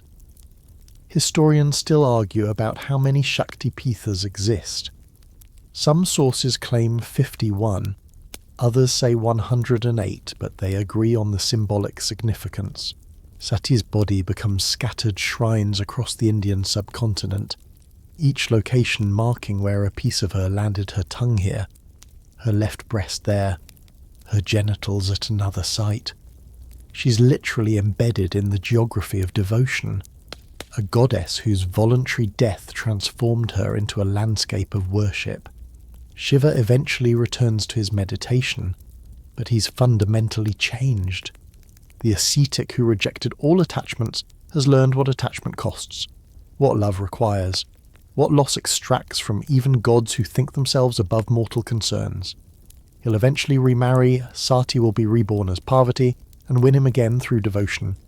But that reunion carries the weight of what came before. The understanding that even divine love includes sacrifice and separation and pain that meditation cannot fully numb. You leave Shiva to his grief-stained meditations and move through mythology toward another creation story. Another pair of deities whose love becomes tragically complicated by death's inevitability. The landscape around you shifts into something primal and formless. The world before it was fully made, when gods were still figuring out how existence should work. Izanagi and Izanami stand together on the floating bridge of heaven, looking down at the chaos of primordial sea below. They're the first couple, the original male and female deities in Shinto cosmology, tasked with creating something solid and living from the swirling potential beneath them. Izanagi holds a jeweled spear, and together they dip it into the ocean, stirring the waters until drops fall from the tip and coagulate into the first island of Japan. They descend to this island and build a pillar, the center point from which all creation will radiate. Then they perform the first marriage ceremony, walking in opposite directions around the pillar, meeting on the other side, and greeting each other as husband and wife. It's simple, elegant. The kind of ritual that feels more like dance than legal contract. Their union produces children, not human children, but islands and deities, each one a fundamental aspect of the world being born. Mountains emerge from Izanami's body, then rivers, then wind, then vegetation. It's creation through divine childbirth, reality itself being delivered into existence through her labour. But the last child they create is Kagutsuchi, the god of fire, and giving birth to literal flame goes about as well as you'd expect.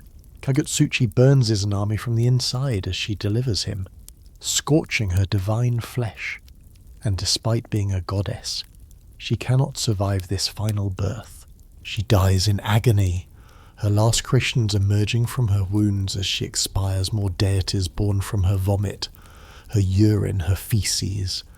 Because Shinto mythology is unflinching about the messy reality of both birth and death, Izanagi holds his dying wife and experiences perhaps the first grief the universe has ever known. The original template for how love and loss will forever be intertwined in mortal experience. In his rage and sorrow, he draws his sword and kills his newborn son Kagutsuchi, the fire god, whose birth killed his mother, cutting him into 8 pieces that become 8 volcano deities. It's understandable rage directed at an infant who had no choice in the circumstances of his birth. The kind of irrational anger that grief produces when pain demands a target. Izanami's body is taken to Yomi, the shadowy land of the dead, a realm of pollution and decay where the deceased go and cannot return. Izanagi buries her and mourns. But mourning isn't enough.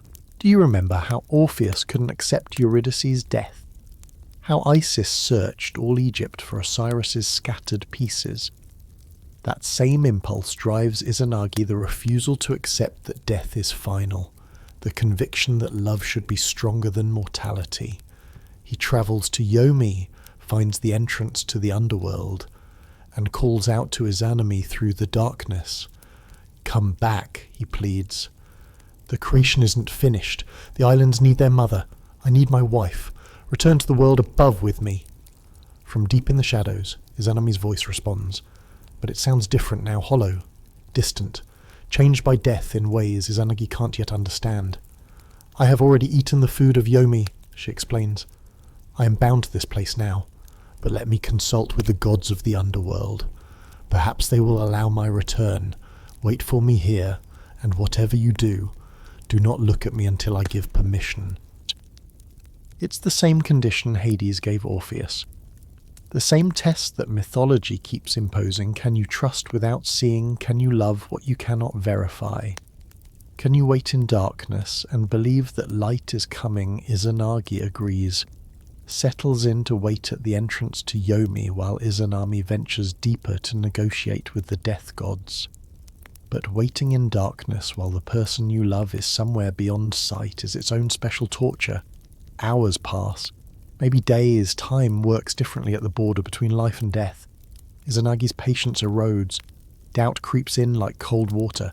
What if she's not coming back? What if the death gods refused her? What if she's in trouble and needs help? He breaks off a tooth from his comb, which seems like an oddly specific detail, but is exactly the kind of thing Japanese mythology loves, and lights it as a torch. The small flame illuminates the entrance to Yomi as he steps inside, calling Izanami's name, breaking his promise because humans and gods alike are really terrible at following simple instructions when fear is involved. The torchlight finds Izanami, and Izanagi immediately understands why she demanded darkness. Death has transformed her. Her flesh is rotting, putrefying, crawling with maggots. 8 thunder gods have taken residence in different parts of her decaying body, one in her head, one in her chest, one in her belly, each one feeding on her corruption. She's no longer the beautiful creator goddess who walked beside him on the floating bridge. She's become Yomi itself, decay personified. Everything that living beings instinctively recoil from, Izanagi screams and runs. It's not a heroic response, not the devoted husband pushing past physical revulsion to embrace his transformed wife. It's pure animal panic, the living fleeing from death made visible. And Izanami, who was probably already struggling with her new form, who was trying to find a way back to him despite her transformation, hears that scream and feels shame curdle into rage. "You have shamed me," she shrieks, her voice now the voice of all the dead, chorus of decay and endings. "You looked when I forbade it, you run from what I have become. If you will not have me as I am, then no one leaves Yomi alive." She sends the hag spirits of Yomi to chase him, supernatural beings that exist only to drag the living down into death. Izanagi runs through the tunnel toward the light of the living world, stripping off his clothes and throwing them behind him. Each garment transforms into magical obstacles that briefly delay his pursuers. He tosses down his headdress and it becomes bamboo shoots. His sash becomes grapes that the spirits stop to devour. It's a chase scene that feels almost comedic in its specifics, except the stakes are absolute if they catch him. Life itself might end, because he's the last creator god still living. Izanami herself joins the pursuit now, leading an army of the dead, and you can see in her rotting face both rage and heartbreak. She loved him. She died giving birth to the world they were creating together, and his response to seeing her in her death state was revulsion and flight. There's something deeply tragic about a love that cannot survive transformation, about partnership that works only when both parties remain unchanged. Izanagi barely makes it out of Yomi, emerging into the living world with the dead right behind him. He finds an enormous boulder. It takes 1,000 men to move it. According to the texts, and seals the entrance to the underworld, trapping Izanami on the death side with all her pursuing spirits. They face each other across the boulder. husband and wife, created deities now separated by the fundamental boundary between life and death. And Izanami, in her fury and grief, makes a terrible vow: every day I will kill 1,000 of your people. It's the origin of mortality, the explanation for why death exists in the world, not as natural entropy or biological necessity, but as revenge, a spurned goddess ensuring that the husband who rejected her will watch his creations die continuously, will experience loss on a scale that might approach what she felt when he screamed and ran from her. Izanagi's response is equally absolute. Then every day I will create 1,500. It's defiance but also sadness. Life will outnumber death, but only barely. And the margin is so thin that every loss still matters. They've transformed from loving creators into cosmic antagonists, their divine divorce becoming the engine that drives population and mortality in perpetual tension. Izanagi retreats from Yomi and purifies himself in a river, washing away the pollution of the underworld. From this purification, more gods are born, including Amaterasu, the sun goddess, and Susanoo, the storm god. Major deities emerging from their father's grief-cleaning ritual. Even his personal hygiene has cosmic consequences, which is the kind of detail that makes Shinto mythology distinctly different from other traditions. But he never remarries, never attempts another partnership. The creation of the world is finished, and the cost was everything he loved. Izanami remains in Yomi, queen of the dead, forever changed by childbirth and death and her husband's inability to love her in her transformed state. Historians still argue whether Izanagi's flight was cowardice, honest terror, or a necessary separation that established the boundary between living and dead that allows existence to function. You rise from the sealed entrance to Yomi, leaving behind the boulder that separates lovers who became enemies, creation that required destruction, partnership that ended in eternal divorce.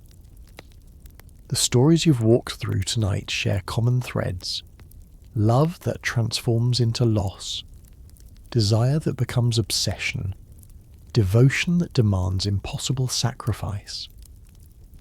Gods and goddesses experiencing the same heartbreaks that mortals endure, discovering that immortality doesn't protect you from grief, that power cannot prevent abandonment, that even beauty becomes a curse under the wrong circumstances.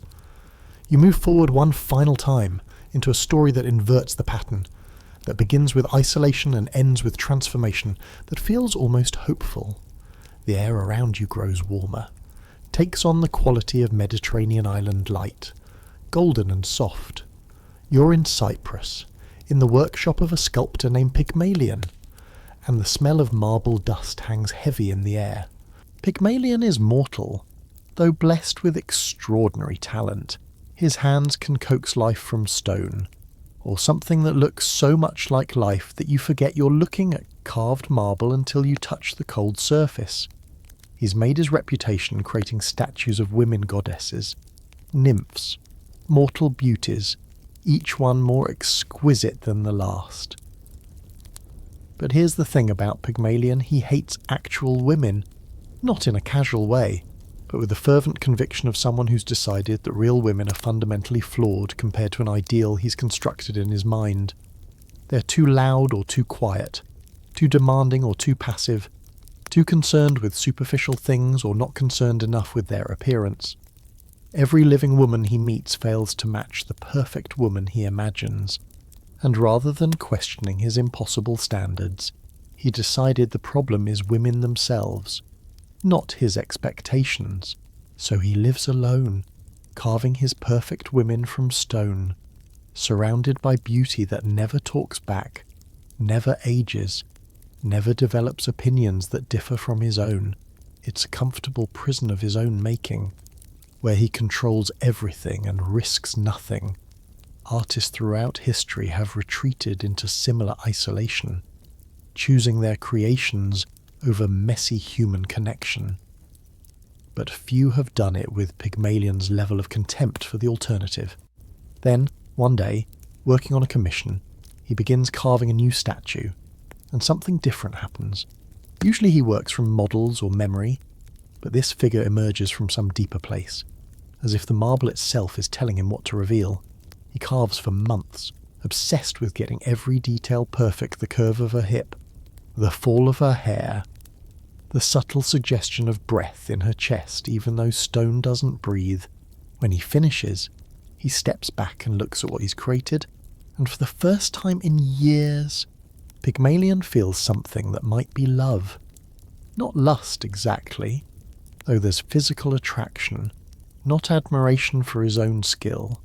Though pride is certainly present, it's something deeper and more disturbing. He's fallen in love with his own creation, with a woman who exists only because he carved her, who's perfect specifically because she cannot be anything other than what he made her to be. He names her Galatea, though some versions don't name her at all, leaving her as anonymous as any other sculpture. He talks to her, tells her about his day, asks her opinion on various matters, and then provides both sides of the conversation himself. He brings her gifts: flowers that wilt against her marble skin, jewellery that looks absurd on stone, fine clothes that cannot drape properly on a rigid form. At night, and this is where the story becomes genuinely unsettling, he brings the statue to his bed. He lays beside her, cold marble against warm flesh, and he treats her as if she's real, kisses her lips that cannot kiss back, embraces her body that cannot return the embrace. The ancient sources are unclear about exactly how far this goes, but the implication is deeply uncomfortable. A man so desperate for connection that he creates a partner who cannot refuse him because she cannot do anything at all. The festival of Aphrodite arrives, and Pygmalion attends because even reclusive artists maintain some civic obligations. He brings offerings to the goddess of love incense, wine, a white heifer with gilded horns, and at the altar, surrounded by other worshippers asking for lovers and spouses and the resolution of romantic troubles, Pygmalion prays. "Goddess," he whispers, "if you can grant any wish, I pray for a wife like my ivory girl." He catches himself, the absurdity of the request, and amends it. "No, I pray for my ivory girl herself to become my wife." It's the kind of prayer that should be ignored or mocked, a man asking that his sculpture come to life because he's too misogynistic and isolated to court an actual woman. But Aphrodite, goddess of love, hears something in his prayer that intrigues her. Perhaps she sees an opportunity to teach him what real love requires. Perhaps she's amused by the challenge. Or perhaps, as some scholars suggest, she recognizes genuine emotion beneath the dysfunction and decides to grant him a chance to learn what he's been missing. The altar flame flares 3 times, the traditional sign that a goddess has heard and will answer. Pygmalion returns home, heart pounding with hope he's afraid to fully acknowledge. He enters his workshop where Galatea stands in her usual place, and he approaches her slowly, studying her face for any sign of change. He kisses her marble lips, and they're still cold, still stone. He's about to accept that his prayer was foolish, that gods don't grant wishes to men who reject the entire gender they claim to love. But then he notices, or thinks he notices, a subtle warmth where his lips touched hers. He presses his hand against her cheek, and the marble feels less cold, or perhaps his hand is just warm enough to transfer heat. He runs his fingers down her arm, and the stone yields slightly under pressure, the way flesh does. Her colour shifts from pure white to something warmer, a faint blush spreading across her cheeks. Her chest rises an actual breath, the first breath she's ever taken. Her eyes, which were painted marble, blink and focus on his face with dawning awareness. Galatea is alive. She steps down from her pedestal on unsteady legs, learning gravity and movement and the weight of suddenly possessing a body. Pygmalion catches her before she falls, and for the first time in his life, he holds a woman who can hold him back, who is warm and breathing and looking at him with her own thoughts forming behind her eyes. Here's where the story usually ends. In most retellings they marry. Aphrodite blesses their union. They live happily ever after. The end. But you linger a moment longer, watching Galatea as she discovers her new existence, and you wonder what happens next. Does she love him because he created her? Because she literally owes her existence to him? Or does she develop her own personality, her own desires that might not align with the perfection he imagined? The ancient sources don't explore these questions, but they haunt you nonetheless. Galatea was literally created to be Pygmalion's ideal woman, carved from his misogynistic fantasy of female perfection. When Aphrodite gives her life, does she also give her free will the ability to disagree, to disappoint, to become a real person rather than a living statue? Or is she trapped in the role he designed for her, conscious but unable to deviate from the script he wrote? Some later versions suggest they have a daughter together, Paphos, who gives her name to the city. The story is treated as romance. The sculptor who loved so deeply that a goddess rewarded his devotion with a miracle. But there's something quietly disturbing beneath the surface. A man who hated living women got his perfect woman by literally creating her himself. And the goddess of love validated this by making his creation real. Perhaps the lesson is about transformation on both sides.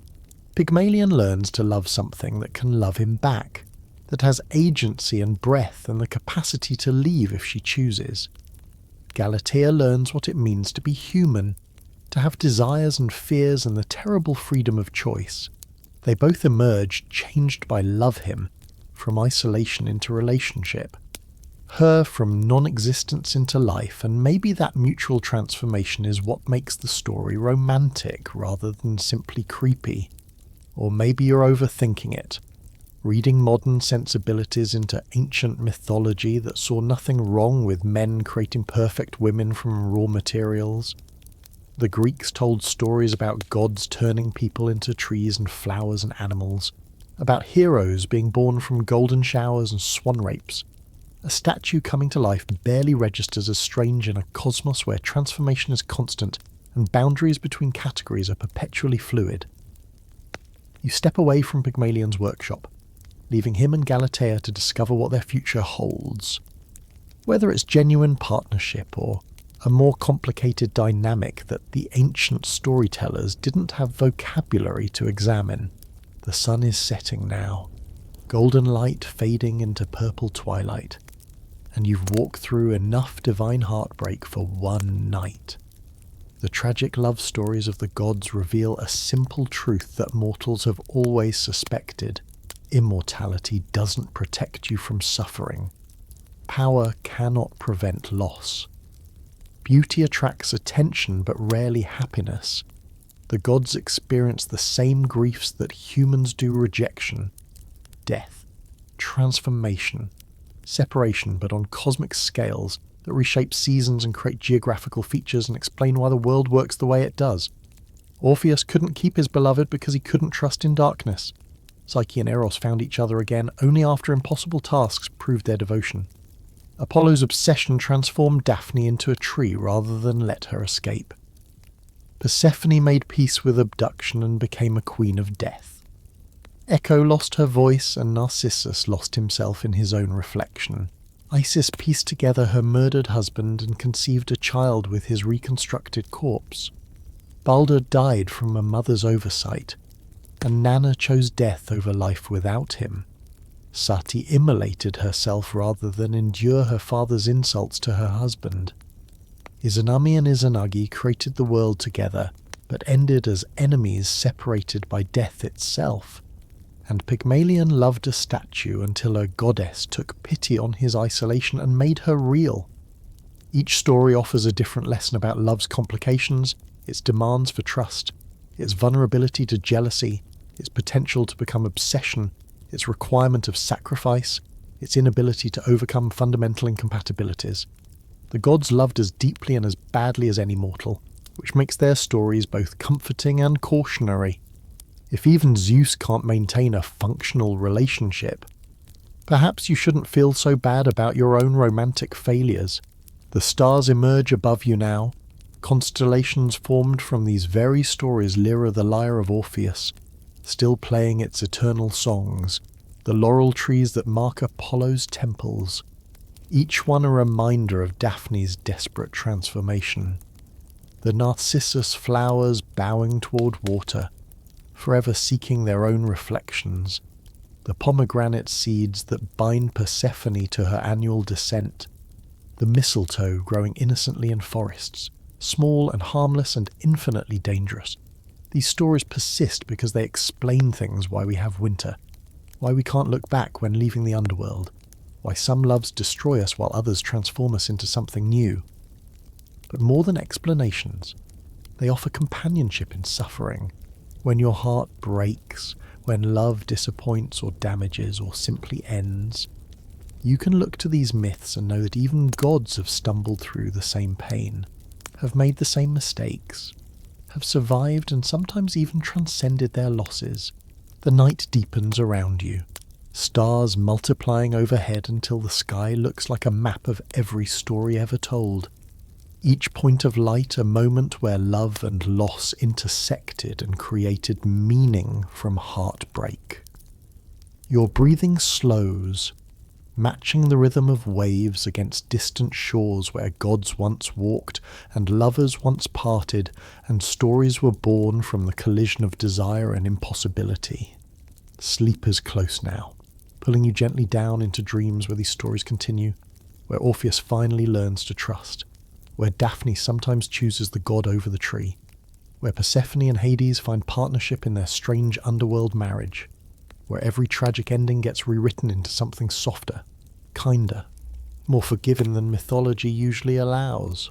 The gods rest beside you in the darkness, their ancient heartbreaks fading into the gentle static of dreams, their love stories becoming lullabies that carry you into the quiet country of sleep where even an immortals find peace. Sweet dreams, dear listener. May your own love stories be gentler than the gods.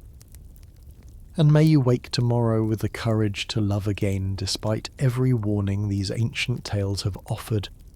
The world needs your heart even if it's been broken before, perhaps especially if it's been broken before. Because then you understand what love truly costs, and you choose it anyway, which makes you braver than any god who ever loved from the safety of immortality. Rest now.